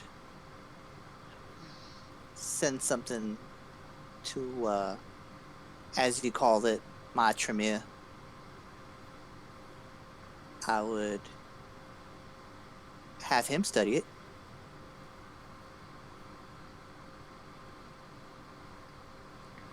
At least to have someone on the case. Yeah, I don't think I trust the Tremere enough to send it to him. Especially the Tremere of your city. Fair assessment, but you've got no one to... Even the Tremere here didn't trust the Tremere in your city. There's like 2 Tremere in my city right now. Well, I know that's a lie. 2 Tremere that matter. Mm-hmm.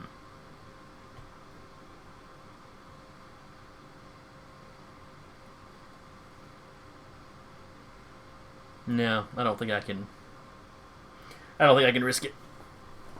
There may not be anything, any occult knowledge on there. It may be something else, but no. That's your call to make.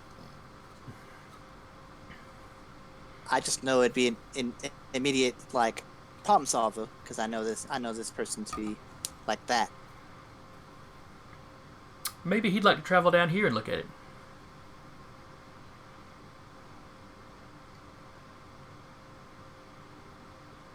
No, I think you froze up for a second there. For him.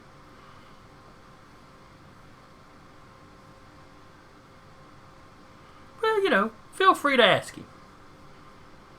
I don't like that tone that you're taking. Oh, I simply know he will refuse. His clan fears mine. Never mind the whole anarchy angle of it. Does your master know you're here? My master? You're Tremere.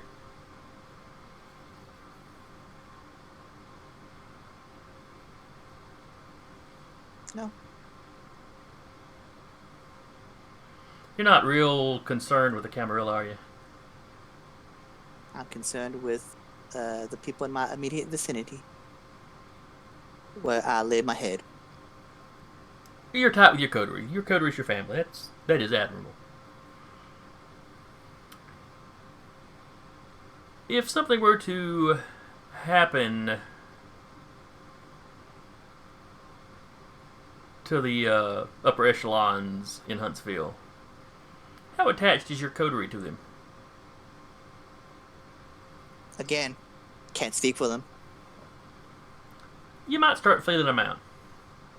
I mean, it'll be years before we'd make a move on Huntsville. We've still got to get Decatur settled. It's good to know. But, if the wind started blowing our way in Huntsville,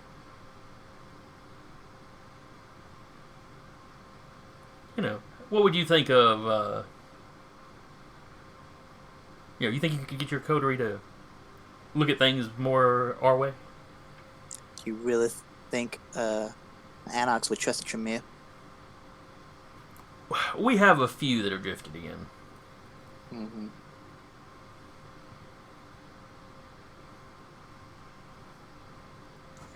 You know, the Camarilla takes a very dim view on people coming to our side, so they'd be unlikely to do it as a simple ploy.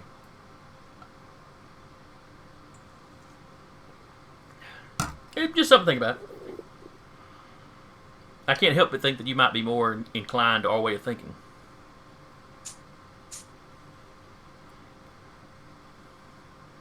Something I have to think about.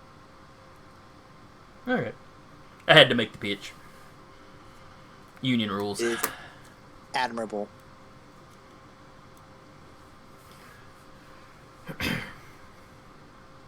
Well, if that's all you wanted to know about, that's my clan. It's just a sign of my ability.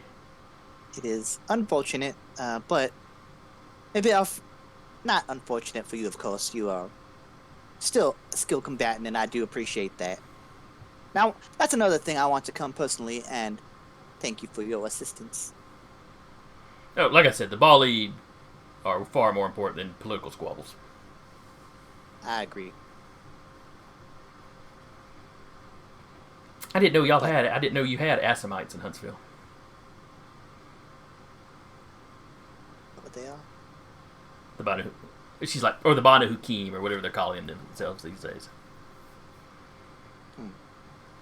Yeah, they're an interesting bunch. Their clan and mine goes far, far back. I feel like your clan and a lot of clans go far, far back. Well, we were allies against the Bali. Gotcha. Back in the truly, truly old days. Back when my people can stop time. No idea what y'all meant. But yes, that is it. I am looking for a path, and it is not here, obviously. But I appreciate this conversation we had. All right, she actually gets up and shakes your hand. Check it back. Yeah, from where I text you, you've got a phone number for me. If you discover anything else in the Bali, if you need allies against the Bali, let me know. I appreciate it. I offer you the same, at least for myself. Sure, keep that in mind.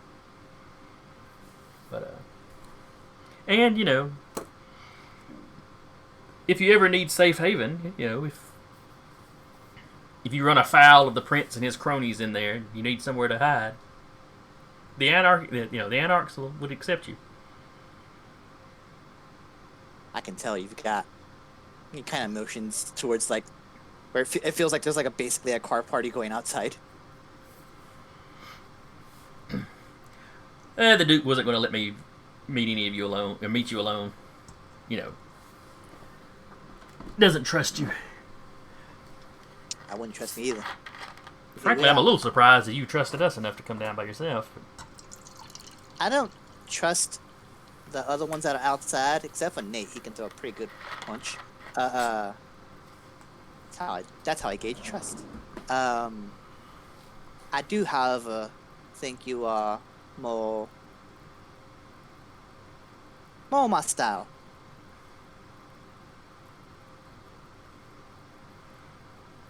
And you can take that for however you'd like. She looks at how she's dressed. She looks at your dress. You can take that for however you'd like. But I must be going. It was a pleasure. It was a lovely conversation. And God, I want to let someone else play for a while. We've gone a little long, but yeah. All right, so you walk back out. The spokesperson nods to you, and you leave town without any issue. The only other thing I would do is I would like check the car for like one of those, because I know they're people are capable of making the tracker stones or whatever they're called. Okay, yeah, you get out of Decatur and you start patting it down. I mean, you're in a rental, so it doesn't really matter. Yeah, Well, I know, but I want to make sure, like, if I go back next time in my truck, for example. You don't which I find never anything. would. Okay. That's it. Jolene, Yes. you had some plots and plans you were going to put into motion during this time. Yep. What She is you gonna- do?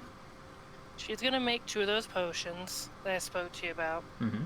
1 to change to, and 1 to change back. Okay. She'll have those. She'll make those like early in the break. Like in May. Yeah. During like the whole time she's going to look into getting a new apartment. You don't have she's, any like, trouble finding that in Yeah, the domain. finds it. Doesn't really give anyone the address. Just she suddenly stops staying at the Evening Primrose. And clears all her alchemy stuff out. Yeah, like it's like, hey, why is there like no bag of blood next to the leftover pizza? Which we wouldn't have anyways. Looks into setting up within like the Thin Bloods, like kind of like a contact system, so she's not getting caught like every night. The like roll call, but like kind of like, okay, you contact this person, you contact this person, you contact this person, and then they'll contact me if anyone's missing. You Like, start kind of delegating. yeah, kind of like trying to make the Thin Bloods kind of self-sufficient, so she isn't like the immediate point of contact and person to break up like fights over fridge space and everything. Okay. Let's see. Now, are you going to pull a blackjack, or are you going to let people know what you're up to? Well, before she even goes, she's going to, because she knows it's probably not a great idea, but she wants to just see how bad of an idea it might be.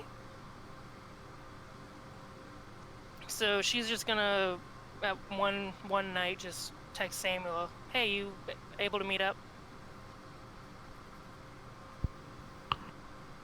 He'll say, yes, where? Pick a spot.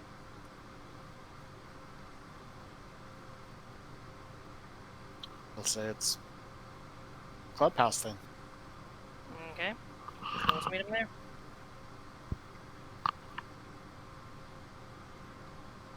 There's no preamble when he shows up. How bad of an idea would it be for me to go, disguised mind you, very well disguised, to Moulton? Why? Not particular reason. If there was no particular reason, you would not be asking.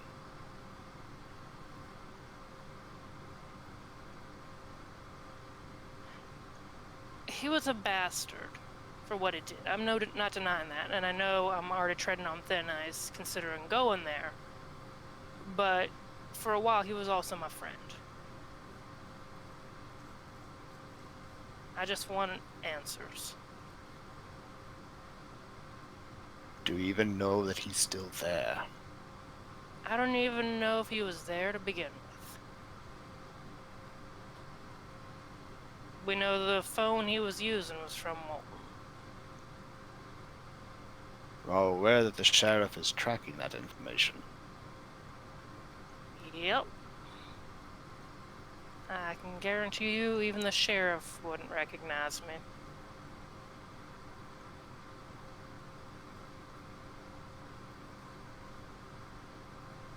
Do I even want to know? Probably not. Thin blood bullshit.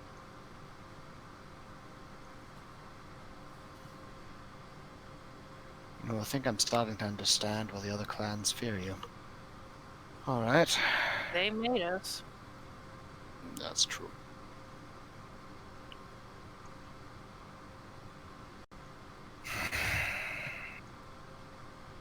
If it's a really stupid idea, just tell me it's a really stupid idea. Oh, I think it's a very stupid idea. I want to know Okay. your thought process. What is your plan? What are you going to do? Disappear for a couple days, go hang out in Moulton, see if anyone pings that weird vampire radar, see if anyone looking like Eddie with a bunch of facial burns is wandering around.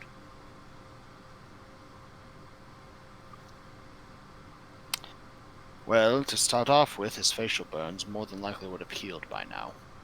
Okay. Then go see if anyone looking like Eddie is there. And with him having committed diablerie upon a gangrel, spot you, because he will, given that clan's ability, what then? I ain't gonna look a bit like myself. Will you act like yourself? I don't know if I can answer that honestly or not. Not looking like yourself. I'm fairly certain that there's some very, very strange answer to that. But to sell something like that, you have to not act like yourself too. Why do you think I have a pair of glasses? I want to say that Superman bullshit actually works a lot better than you think. No, I'm aware it does, but it's also called a mental trigger.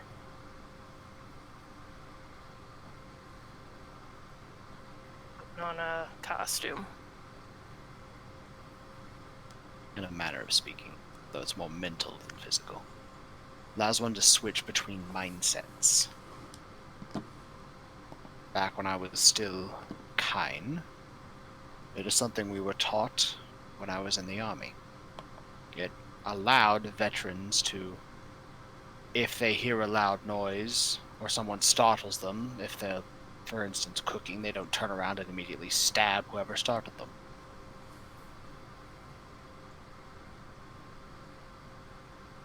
That's why you more often than not will see me with glasses on. Fair. So your idea is pretty much don't go. Not until I know I won't act like myself. That would be my suggestion. Until you develop an entirely new personality, even if it is fake. To not act like yourself to sell it, so you do not appear to be as you, considering his interest in seeing you removed from the city. If you're out there on your own, and he figures out who you are despite your appearance, you won't have anyone to save you this time.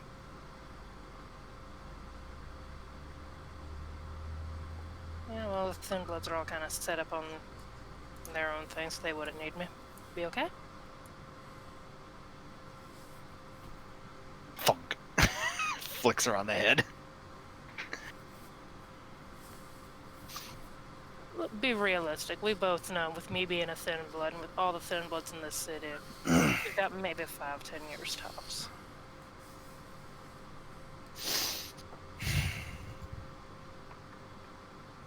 I am under no illusion to the contrary. I know despite my age and position, eventually things will wane because of my stance on things.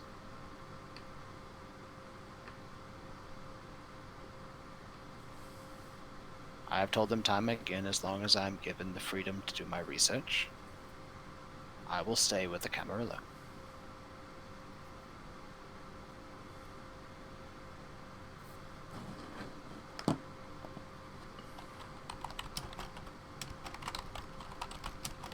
As I see our storyteller over there grinning.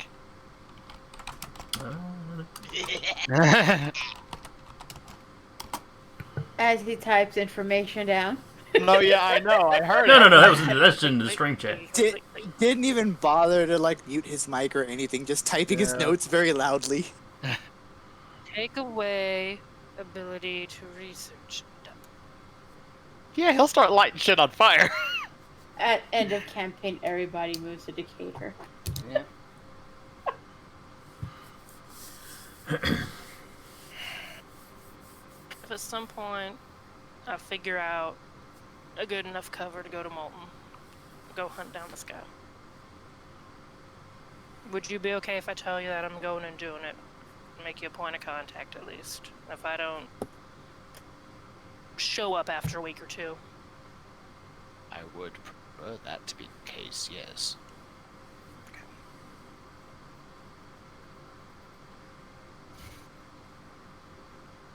Also, why'd you bring the cat? I don't know, I Snacks. just really like him. No. I was hungry, I just brought a snack for the way.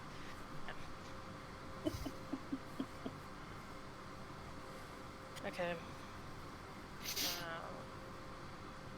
Reconsider that then.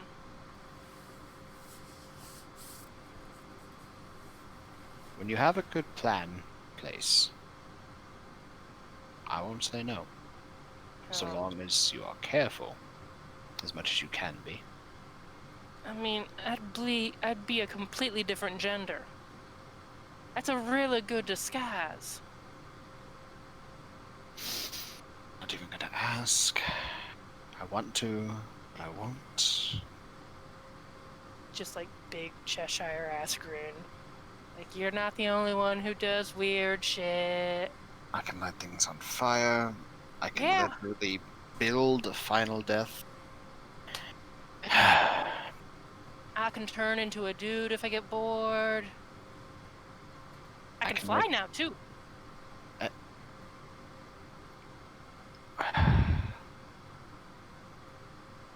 I have adopted you as my daughter. This is what I get. You brought this on yourself, really.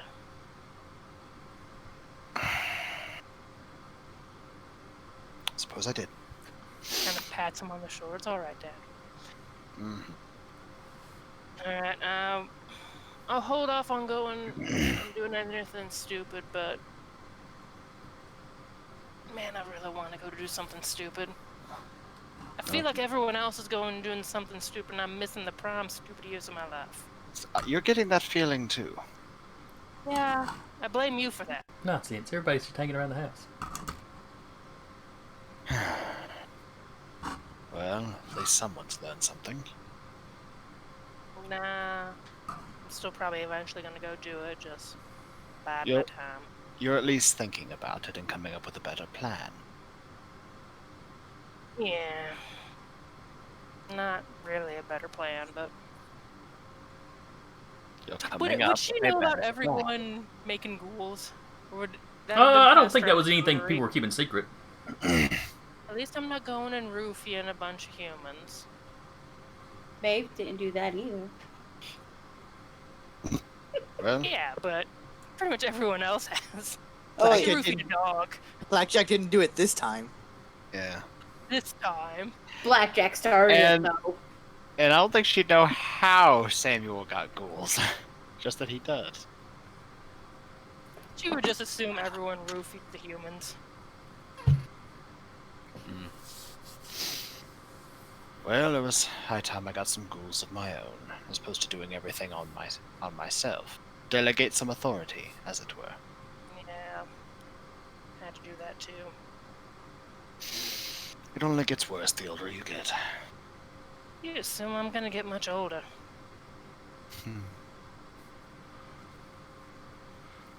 It's one of the few things of positivity that I kept from my human years. What, getting older? Yes. I gave up any idea of getting older and accomplishing many of my dreams after that night, so moving out of this city is kinda nixed. Where would you think of going? I lived here all my damn life, pretty much anywhere else.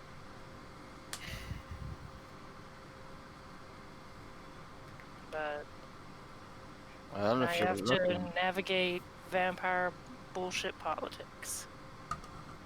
And I get a feeling anywhere I go, Thin Bloods are gonna be the bottom of the barrel.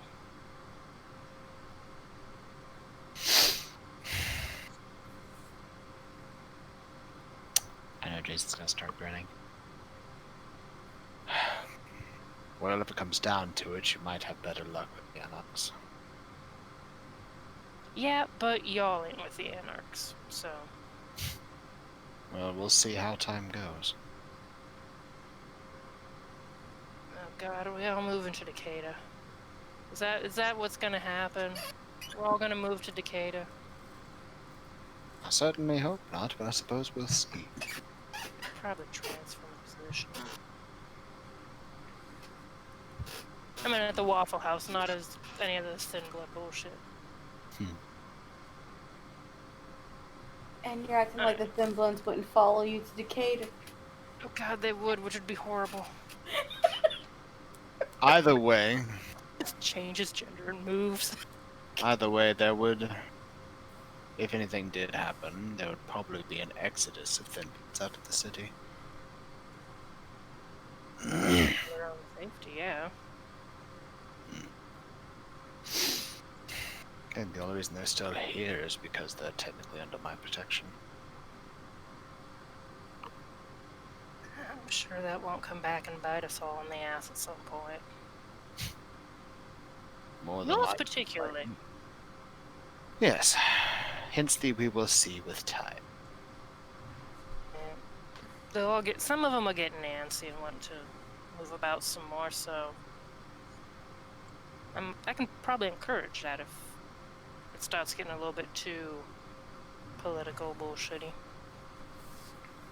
I suppose so. Well, I gotta finish moving, so Understood. I promise I won't go to Moulton. I will keep those potions just in case. As long as you have a good plan before you go. I have no plan. Look at our coterie. You're the only one that makes plans.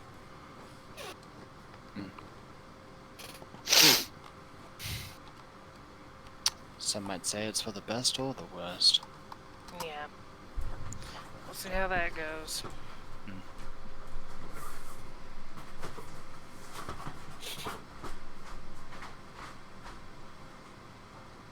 And just kind of give him a pat on the shoulder. Make sure to water your damn plant, too.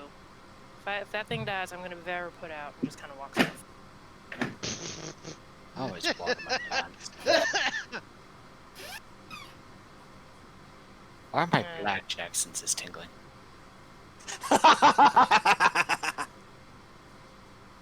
It's Someone's talking about. Alright, and she will... Storyteller turned into a chair.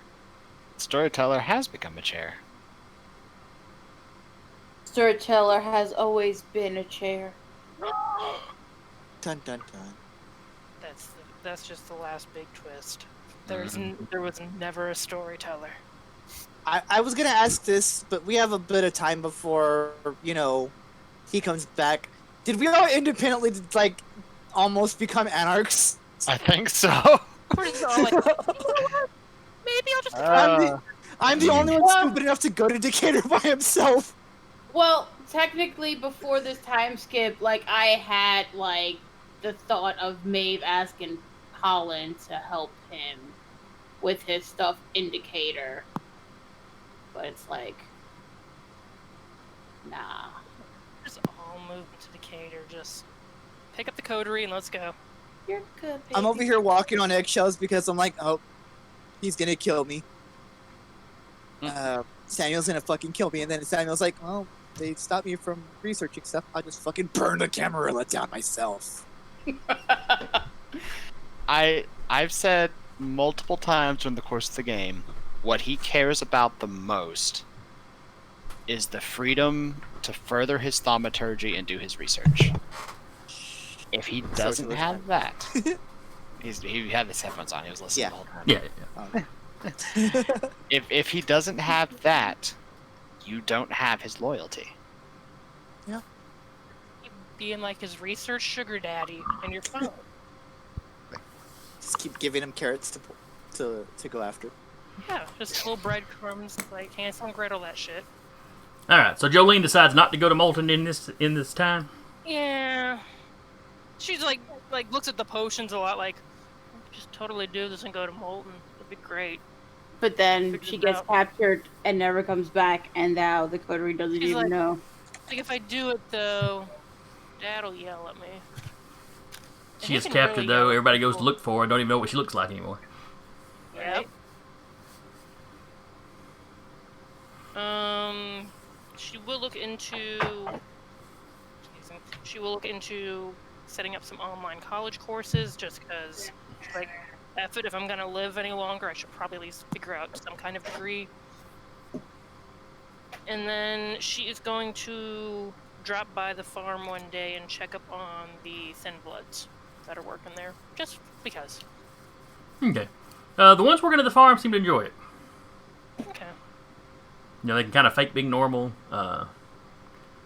You know, their boss is kind of an ass, but other than that, I mean, not Blackjack, their supervisor. Oh, okay. I was like, wait a minute. He's a bit too much of a he expects a little too much perfection out of him. That's fair. He's just out of earshot of the boss, so, like, he's kind of a ghoul, so not be something to do with that. And which Thin Blood do you put in charge of gathering the nightly roll calls? Well, she would be like, you know, all of you contact this person, all of you contact this person, all of you contact this person. Like, split it up into, like, groups, like 4 or 5 groups. Okay. And that way she's only getting, like, 4 or 5, you know, everyone's accounted for, versus, like, however many she usually gets. When you're talking to the guys at the farm, and this is into the early part of July, so this is almost at the end. There does seem to be a little unhappiness about how you divvied up responsibility. Y'all are They don't. welcome to rotate it. It's Oh, not you couldn't so tell much- one of them 3 that. They're walking around like they're Oh, happily. like they're in charge. I will happily tell one of them through that. None of y'all are better than the other. I ain't better than any of y'all. Really, because they're acting, you know, they're acting like they're like the clan whips or something. Jesus, we ain't. Fine. And she sends out a text. Since some of y'all couldn't keep it in your damn pants instead of whipping it out and trying to measure it against each other, roll call comes straight to me now.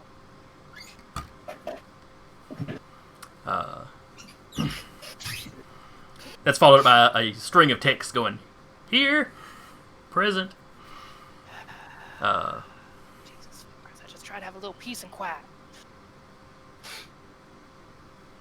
Afterwards, Bree admits to you, yeah, I'd kind of been thinking about, you know, telling you something, but I was hoping they'd kind of get over themselves. But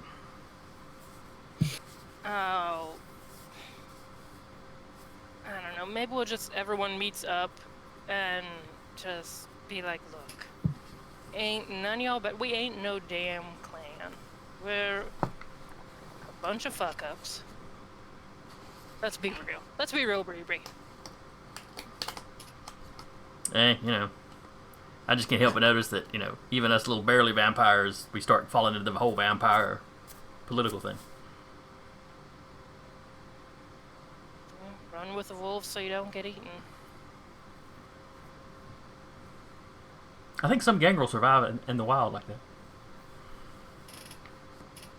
Probably. I wonder if you could alchemy that shit too. That shape change a bit. She just kind of throws her hands up. I don't know about that stuff. I just know you used to have a lot of weird stuff in the fridge. You know, which would bother me if I still had food in the fridge, but you know. Yeah.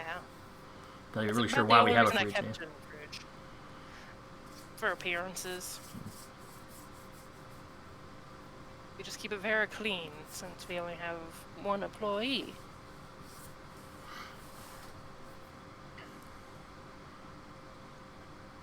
Something else was supposed to crop up. What was it? Oh, I was thinking there was something else that was supposed to crop up tonight. I can't. I was Oh, we blanking on never what it did. We never did the meeting between Alexander and Grandma. That.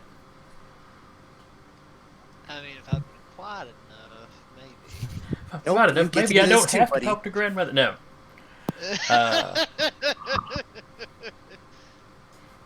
all right. So you somewhere in this time period, probably in the earlier part of it, you set up another meeting with Grandmother Dorcas. This time she meets you rather than deep in her lair. She meets you at the Walden Mountains Elysium. That being the closest Elysium to you that isn't in the Ledges. So you get there, and she's got one of the back rooms reserved. The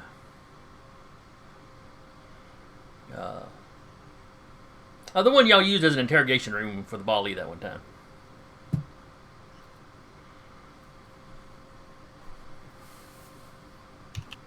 But there's tables and stuff in there now, so you can't see the ring on the floor where you could chain somebody. Anyway, Alexander, dear, you wanted to see me again? Yes, Grandmother. I come to. Speak up just a little bit. My apologies. Is that better? Yeah, that's better. Okay, for some reason I have to essentially have this mic tucked right in the corner of the lip. Don't know why. Might need to do like the missus and, probably install a new one, but beside the point.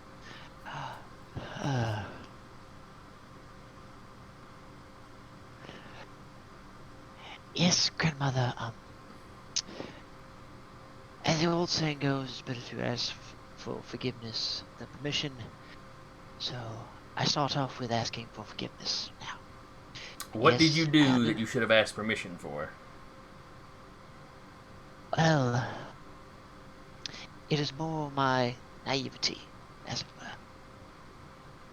For I was unaware of the Jameer's tendencies when it comes to acquiring knowledge, much like our own, but more along the lines of their property, so to speak. Alexander,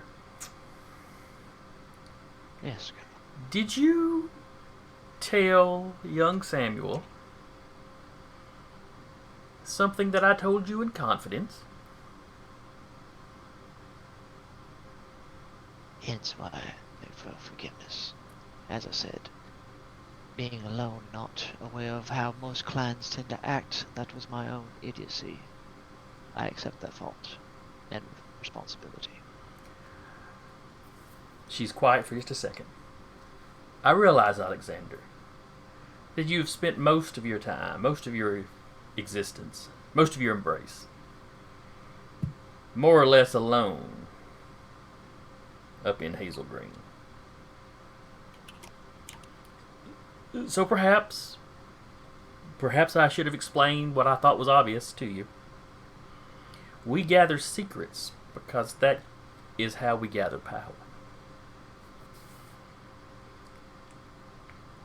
That doesn't help us if we pass that information out to everyone else.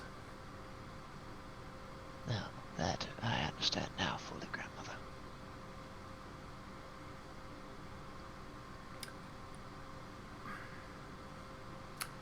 This is my I am going to excuse this time. But consider yourself on notice. I will. And I thank you. Now, how did Samuel react when you told him? And has he told Alejandro? No. As far as I am aware of this and of our meeting, he has not said anything to Alejandro. That is Yeah. good and also interesting. He was surprisingly calm, as it were. Granted, there was fire in his eyes, but at the same time, he seemed rather level-headed about the whole situation. Though His again- clan is not in a good position to pursue any sort of punitive actions. Yes. Did he say anything specific? The only thing he specifically said was that if I could somehow, if there's a way to, reclaim the book for him, so to speak, that he will be 100% oblivious to anything and everything. And thus is the conundrum.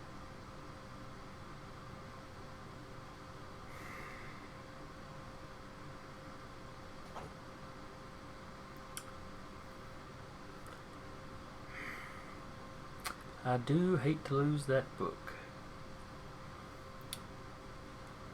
But alienating Alejandro is not in my benefit.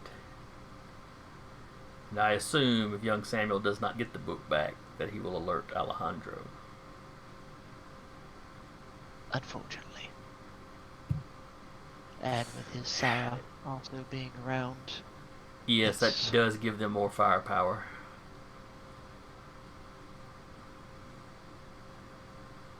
If anything, Grandmother, I will do whatever needs to be done to rectify this idiocy.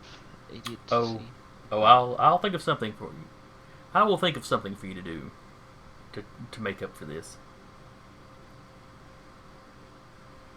Very well. You can tell Samuel. I will happily return the book to him. Emphasize to him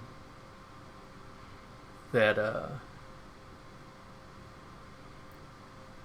it did not seem to be full of any arcane knowledge, so I did not think it important. Of course. You may come by. You may come by the Warrens tomorrow night and pick it up.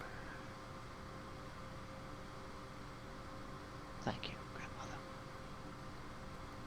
And then she gets up and walks out without any other pleasantries. She seems to be visibly shaking a little bit as she walks out. Oh, I'm sure the rage is just that picturesque. Oh, trust me, Alexander. If a vampire could be in a cold sweat, he's in one.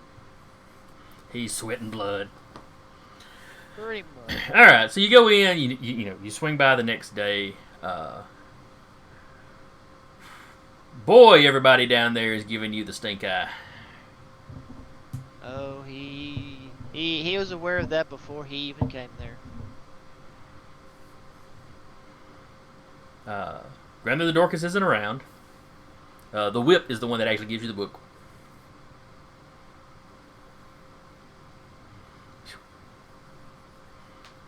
You messed up, man. Tell me something new. That's some trust damage and stuff right there.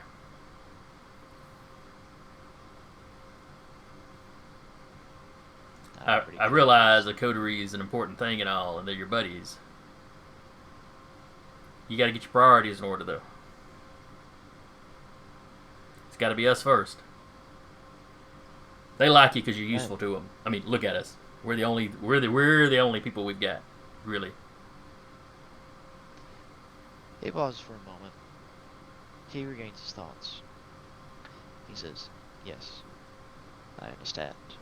As I explained to Grandmother Dorcas, my isolation and my idiocy was my fault. Whatever happens, I take full responsibility. I will do what is needed to fix this. All right. Trust me. I have no idea what Grandmother Dorcas has in store for me. It could very well cost me my life the next time. And if it does, I will do so gladly." Well, if it happens again, I can't make you no guarantees. But, she didn't lay waste to you the moment she heard about it, so you're probably clear on that for now, at least. Or for this time. For probably this one time only. Rob's going to be pissed at you for a while, too, though. He ended up staying up all day scanning all the pages of that book in.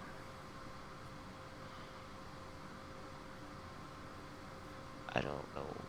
I tried to tell Grandmother Dorcas myself I would do it personally, but she kept emphasizing there was no need to scan it. Well, she's old-fashioned. She prefers a book in her hand. She doesn't really trust it on a computer. No, But you know that option is now taken away. So understood. but here, he hands you the book. Got to shoes you off. Oh, without hesitation, he's done left the lair and everything. You walk by, other officers looking at you. Oh yeah, no, he knows he's doing the walk of shame, but he's keeping his mindset of effed up. I'll fix it. One guy actually holds up his fingers like.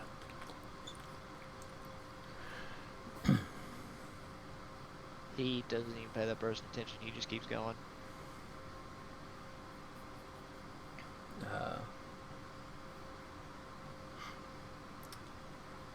And you had noticed, I'm sure Alexander had noticed before that a lot of the folks in the clan walk softly around Grandmother Dorcas. No. More so, really, than people outside the clan do. And maybe you've gotten, a brief little view of maybe what they already knew. That, no one outside the clan seems to know. That she can be one scary bitch. Indeed. As it were.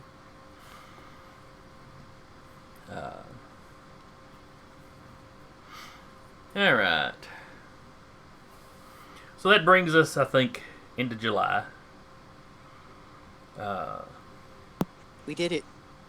Did you want to do that?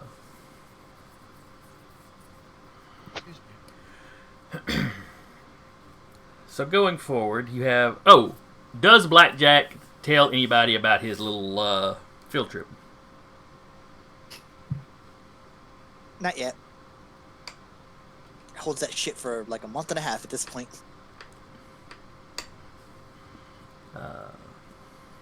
Not unless it came out. Not unless it was like relevant, like if Bali started showing up. So maybe what we're about to do, maybe, but we'll see. They haven't shown up so far.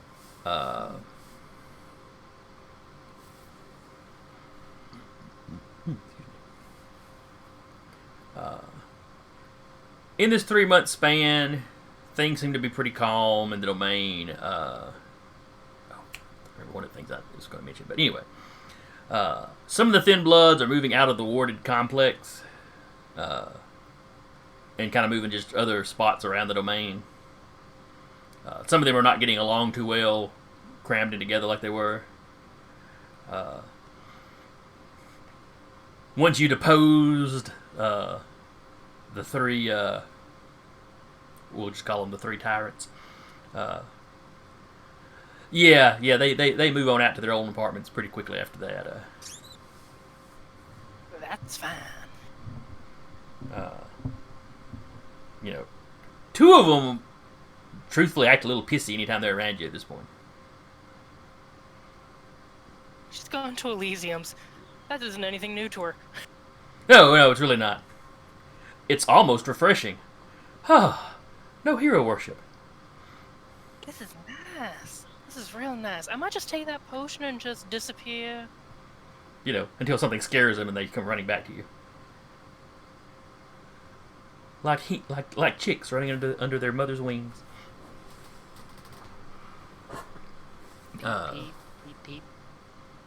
Peep, motherfucker. You do start noticing, even without the tyrants, in there seems to slowly, the Thin Bloods seem to be creating a pecking order.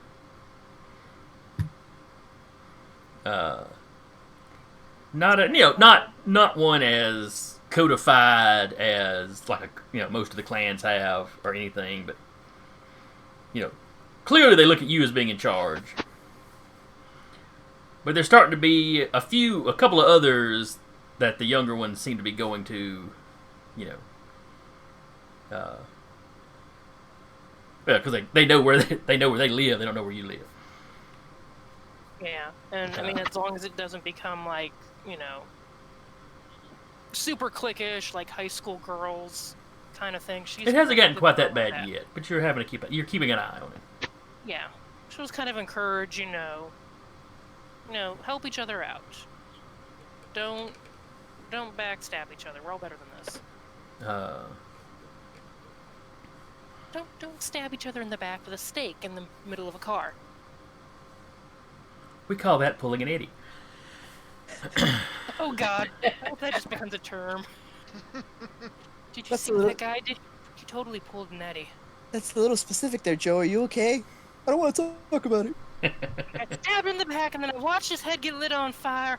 I had nightmares for 4 weeks. I'm fine.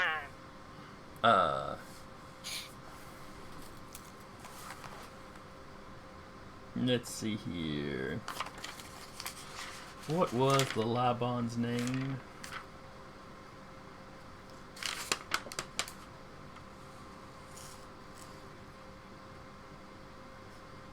The one that Russell you worked for? Yes, or what works with, yes. Jabaro. Shibaro. I know I wrote it down. Oh, well. But yeah, Jabaro, he stays in contact with you through this time. Continues to keep tabs on Walker's niece and her husband. Let you know that while it's outside of your domain, still he's just keeping you in the loop. Russell has begun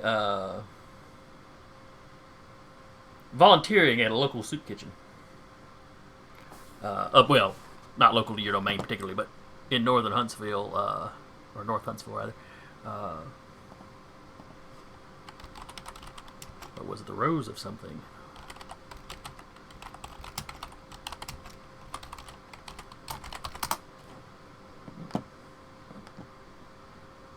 Rose of Sharon Soup Kitchen.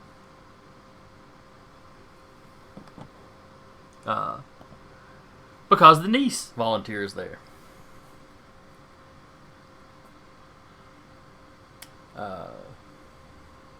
And it's just a good way for Russell to get in and get to know her.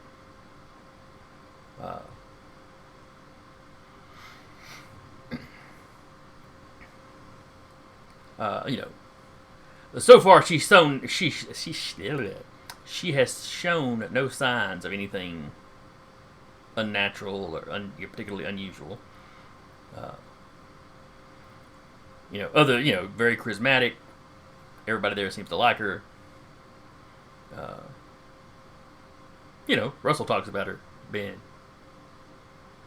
seeming like a pretty normal, but likable. If she wasn't already married, he's even expressed that he might have had some interest there.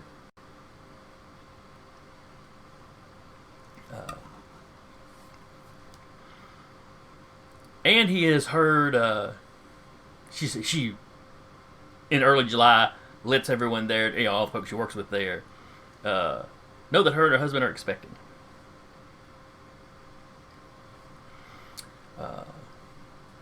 They're also keeping tabs on the husband. Nothing's showing up weird about him. They've checked out the business he works for. And she works too, so they've checked out hers. But none of the businesses seem to be affiliated with any kindred, or anything weird. It's hard to tell because so many kindred invest in so many businesses. You never know what venture might have his fingers in. Mm-hmm. But nothing else triggers the wards during this time. Like I said, it's just him keeping you up to date. This is kind of going zone in your domain. All right. Is there anything else any of you wish to do?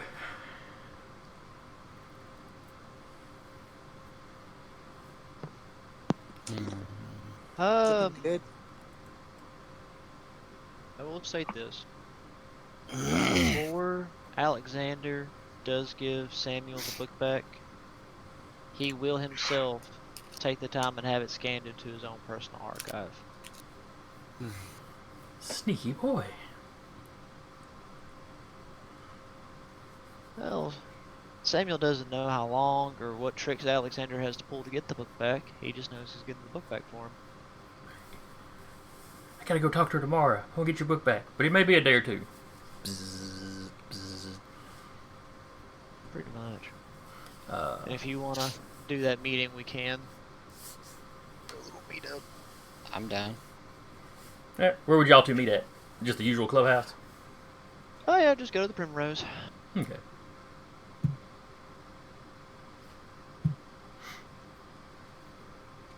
So do you offer the the excuses she asked you to?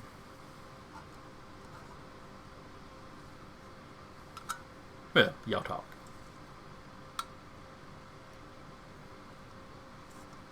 Alexander? Oh. Greetings.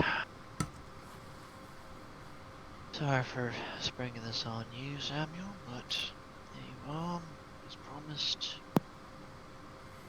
And he will happily take the book and just slide across the desk to him.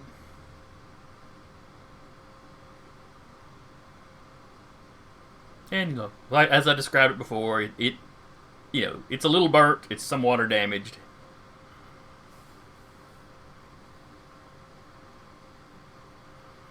But it looks like the sort of handwritten journal that you could easily imagine the older Tremere using.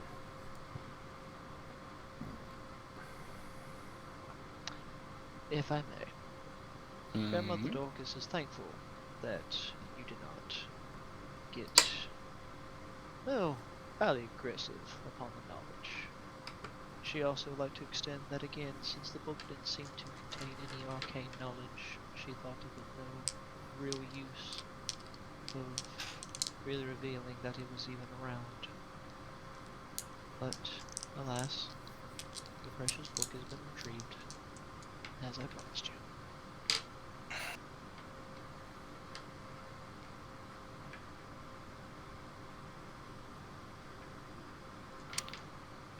You know what? I don't even care. I have the book. It's all that really matters.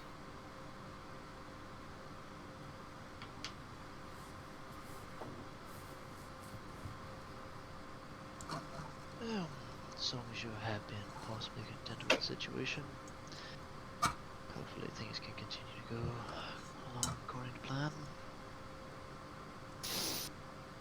Well, I'm fairly upset that she took it at all and never returned it.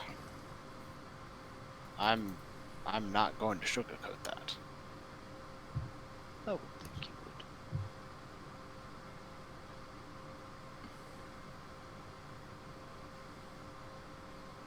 would. But given your clan, I'm also not surprised.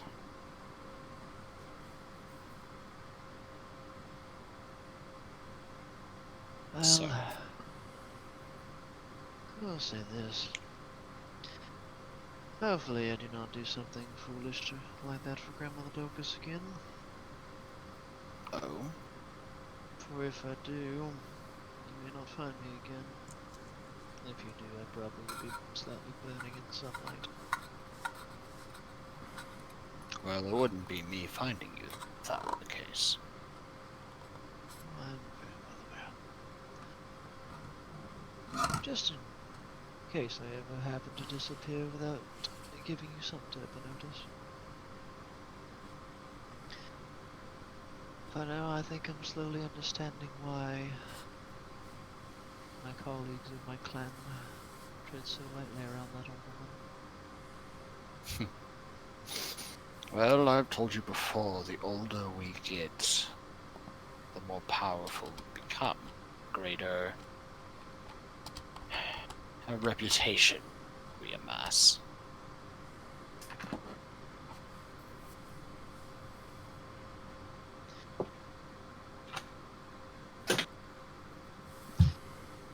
Well, hopefully you can find something useful to know. That is the plan. That being what, sir? To find something useful. I mean, your guess is as good as mine. As far as I know, I personally do not know of which one of your clan were...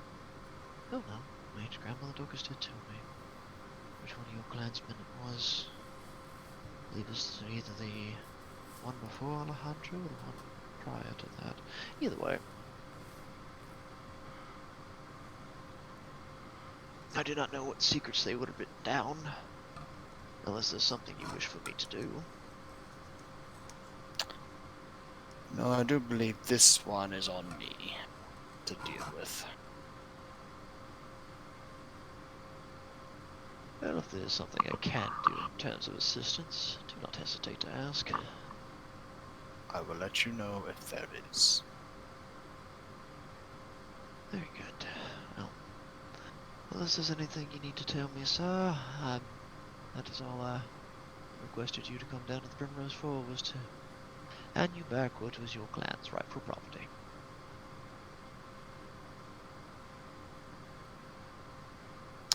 I suppose, since it would matter, you are free to tell her that I will not pursue any further escalation of conflict over the matter.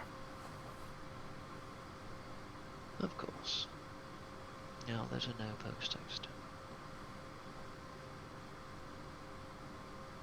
And with that, he kind of just fades in the shadow. Okay. Blackjack. You get up on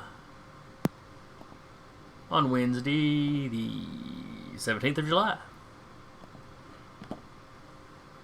Your your ghoul's waiting for you like he always is. Howdy. Evening, sir. Hope you slept well. Oh, it's not a... I don't really get a dream state much. But I slept well. Thank you. I hope you rested in peace then. He seems disappointed when that joke doesn't get more of a reaction out of you. I actually... I froze for a second. So I didn't hear what you said. Oh, he goes, I hope you rested in peace. Sorry. No, It sounded better in my head. No, it was good. It was good. I liked it. I'm a very placid type of person.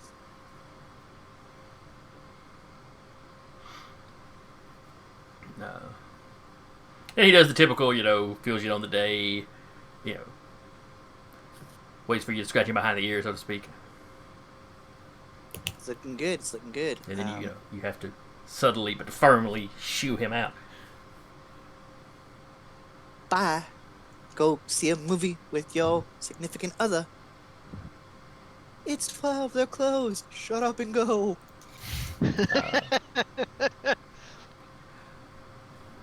Before you have a chance to really get out and do, but you do a quick little walk at the property, Yeah. Make sure everybody's done everything. Make sure the potatoes are growing. They seem to be taking good care of the cows. As you get ready to leave, maybe to do a patrol or your typical evening stuff. A car pulls up. A couple of the sheriff's deputies get out.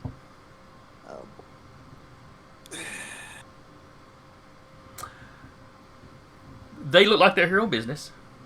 Very serious expressions. Evening, fellas. Blackjack. The prince would like to speak with you. Now. All right. Let me, go change into something a little more appropriate. What you're wearing is fine. We need to go now. All right.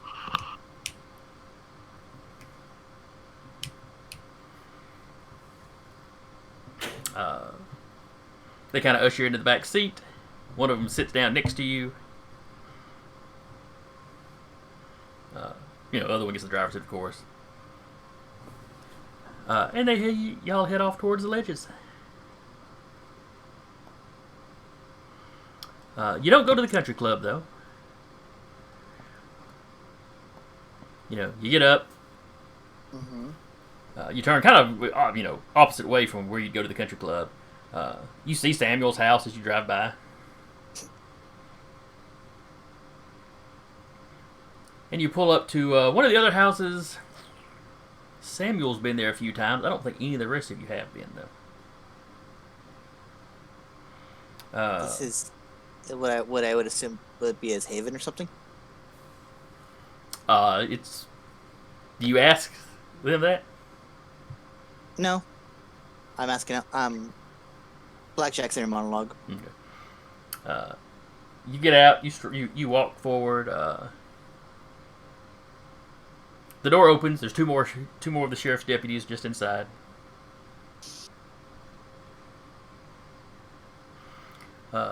They walk you to one of the reading rooms.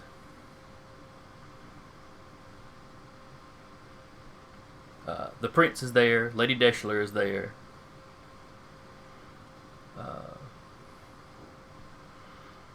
Both Scylla and Charybdis.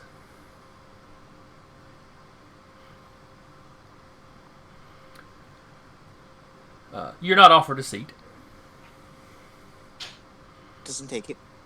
The prince is already sitting. Lady Deschler, or Nora Deschler, is standing beside him, or beside, kind of slightly behind, with a hand on her shoulder, one of her hands on his shoulder. Sure.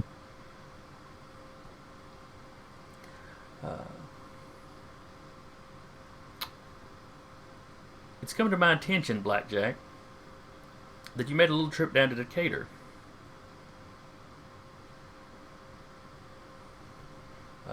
Probably a couple weeks ago at this point.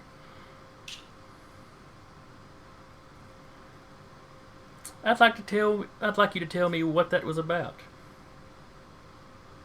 Why you felt the need to go in an anonymous vehicle. Didn't want to bring anybody's attention to it. I just wanted some information that I thought they had. I've contacted what's left of the Primogen of Decatur, and it doesn't seem to be any of their people that you talk to. I'm aware. Were you? I want information from the enemy.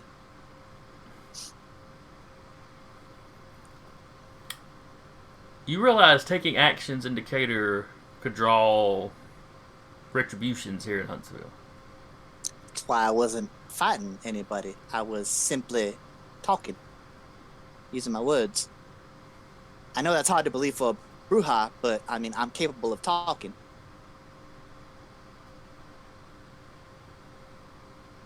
And what did you talk about, and who did you talk to? Prince, I'm not sure if you saw the combatant that was at our side when we were fighting the Bali, but she had like he's like going like this with his forehead. The woman with the bandana. Yes. Because you recall, when she had the bandana off, he was on the opposite side of that Yes. big SUV fighting. The one with the bandana. She seemed to be some sort of a fighter type, and I thought I could use my my own martial prowess to of course not fighting, but like to make some sort of a connection there to get information. And what information were you seeking? If they had any follow-ups on Bali activities, and also other something else that I thought was there but wasn't. What? According to them.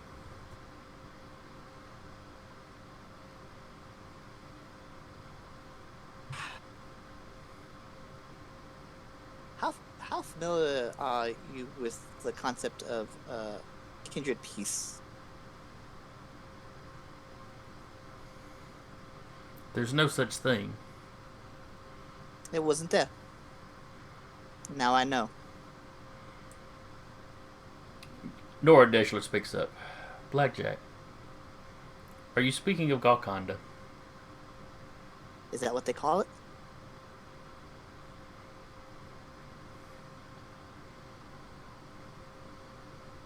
She opens her mouth like she's going to say something, and the prince speaks first. Why did you think this woman would be able to help you with that? There's a certain serenity to her fighting.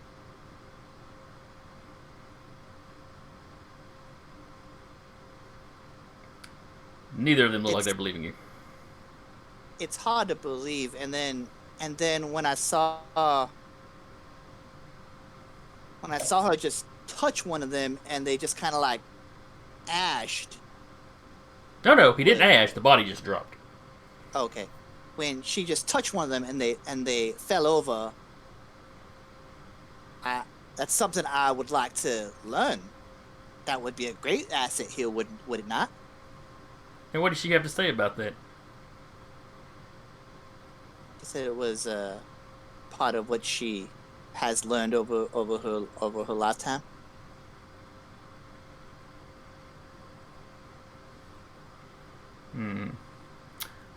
Give me, because you are kind of disassembling to some degree.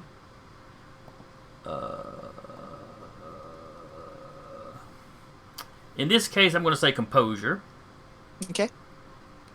And subterfuge. Sure. Cool. So just composure. Can I? Would I have had to have roused my blood first, or can I do that here?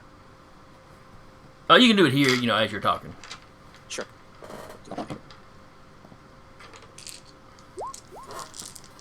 Hungrier, which is pretty appropriate.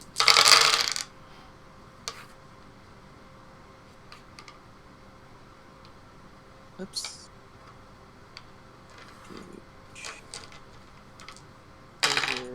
One. Yeah, figures. Oh, yeah, they blow you out of the water. Yeah. Well, at least Lady Dexter does. And yeah, the prince beats you pretty handily, too.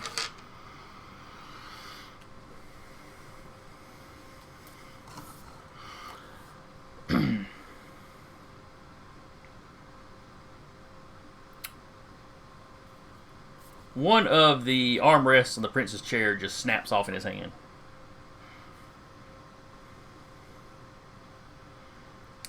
Lady Deschel steps behind him and kind of puts both hands on his shoulder. Clearly she can't physically hold him down, but She's trying to be comforting. Blackjack, she tells you, now is not the time for half-truths or blatant lies. I would never do either of those. You just did. And then you did again.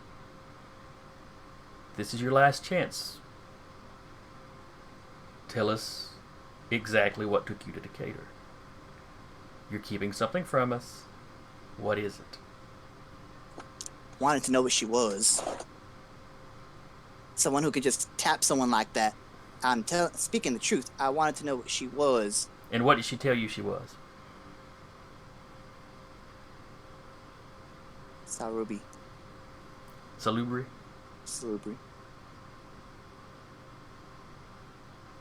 The prince and her kind of exchange a look. She closes her eyes, and you think she mouths 3, 2, and the door kicks open and Alejandro is just barging in.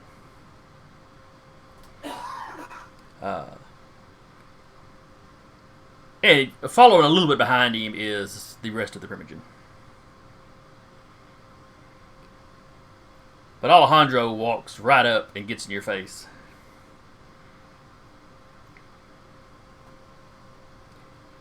You spoke. Kind of like doing the size up.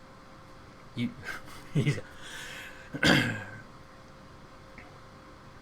You spoke to one of the soul stealers.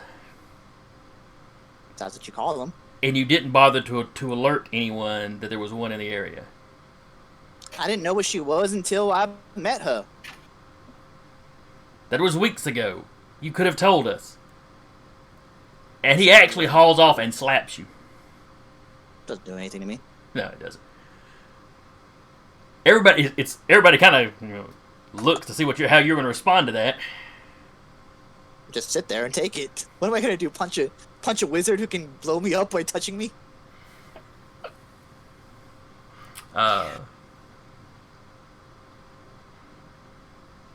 Alejandro turns.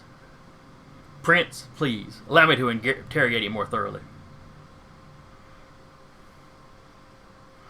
I can take him back to the chantry. I and my apprentices we can pull out every bit of knowledge, however limited it is, that this Bruja has.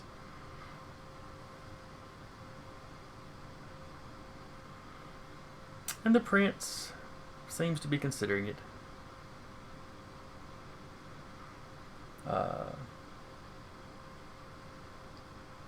The rest of the Primogen are just looking on with interest. A couple of the deputies you're pretty sure they've already got stakes in their hands. And that's where we'll call it for the night.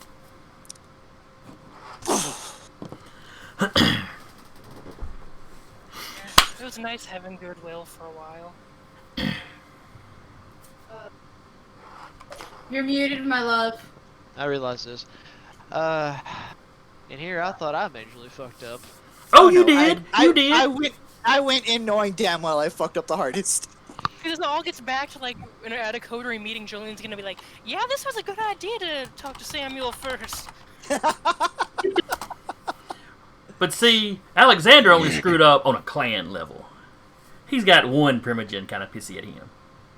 See, but yeah, Blackjack Blackjack had up all around. all of them mad at him. And I highly doubt there's a damn thing we can do to fix it. Y'all don't even know about it.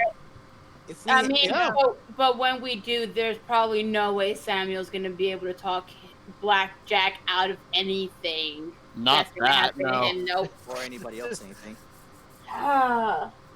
Sorry. Like, legit, if they come to Samuel and going, alright, so do you know what Blackjack did? He's just like, what? Who did he punch? Right. Blackjack things. They're thinking that was the worst that he did, probably punched a Primogen or something. But no, he went to Decatur. Piss off the siren again. Oh, not the siren, the harpy. Harpy. Did he piss off the harpy? Did he punch one of the Primogen? What? My idiot senses were tingling all day. Even during the day when I was dreaming, my idiot senses were going off. I want you all to know my heart is going. Your inner monologue's like, shit, my character's dead, shit, my character's dead, shit, my character's dead. Yeah. I mean, I can't say shit when Jason remembered about my meeting with Grandmother Dorcus. My heart went. I was like, I'm kind of glad I didn't go to Moulton. Well, Moulton's not an Anarch city, though. Nobody would care. And you're also a thin blood. They still don't care. No. But she's My- a thin my blood. They business don't. quick. The counterpoint is they don't care, and they would just stake her. Well, no, that's true. If you rolled into Moulton and the locals realized you were there and you hadn't said anything to them, well, okay, that might be an issue. But you were going during the day, so chances were slim. It's alright. Yeah. I have something planned for next week, and I'm not saying shit to anybody. Wah, wah, wah. You haven't all day today anyway. Flashbang grenades!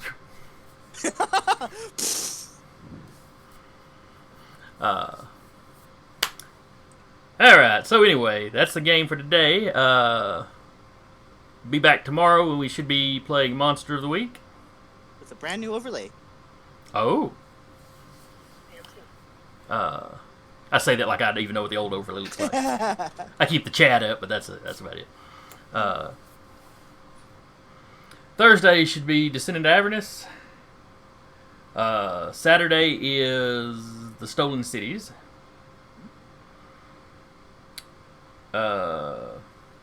I think Monday is still on break. They've got one more week of break, and then they start the next Monday. Okay. And then back to us on Tuesdays. Where we find out if Blackjack died or not. Well, he's already dead. That's what you gotta tell yourself to If he truly stay dies. calm. Final death. Is it final death? Mm-hmm. It's like Final Jeopardy. Okay, we can't do that. We get DMCA'd. So anyway, I hope everybody, thank all y'all for coming. I hope everybody watching enjoyed. Thank you for the raid. I'm sorry you keep catching us at the last minutes. Maybe I should have staked Blackjack tonight just so we, be more dramatic. I mean, raid or not, even at the end, we do appreciate the viewer numbers, though. Very Oh much. yes, absolutely. We absolutely. really do. And I had fun. I hope my players had fun. And I believe we'll see you next week. Well, those of us that aren't going to be here tomorrow. Let's see, where's my credits at? Oh yeah, I forgot to go through the names again, but y'all all know who we are.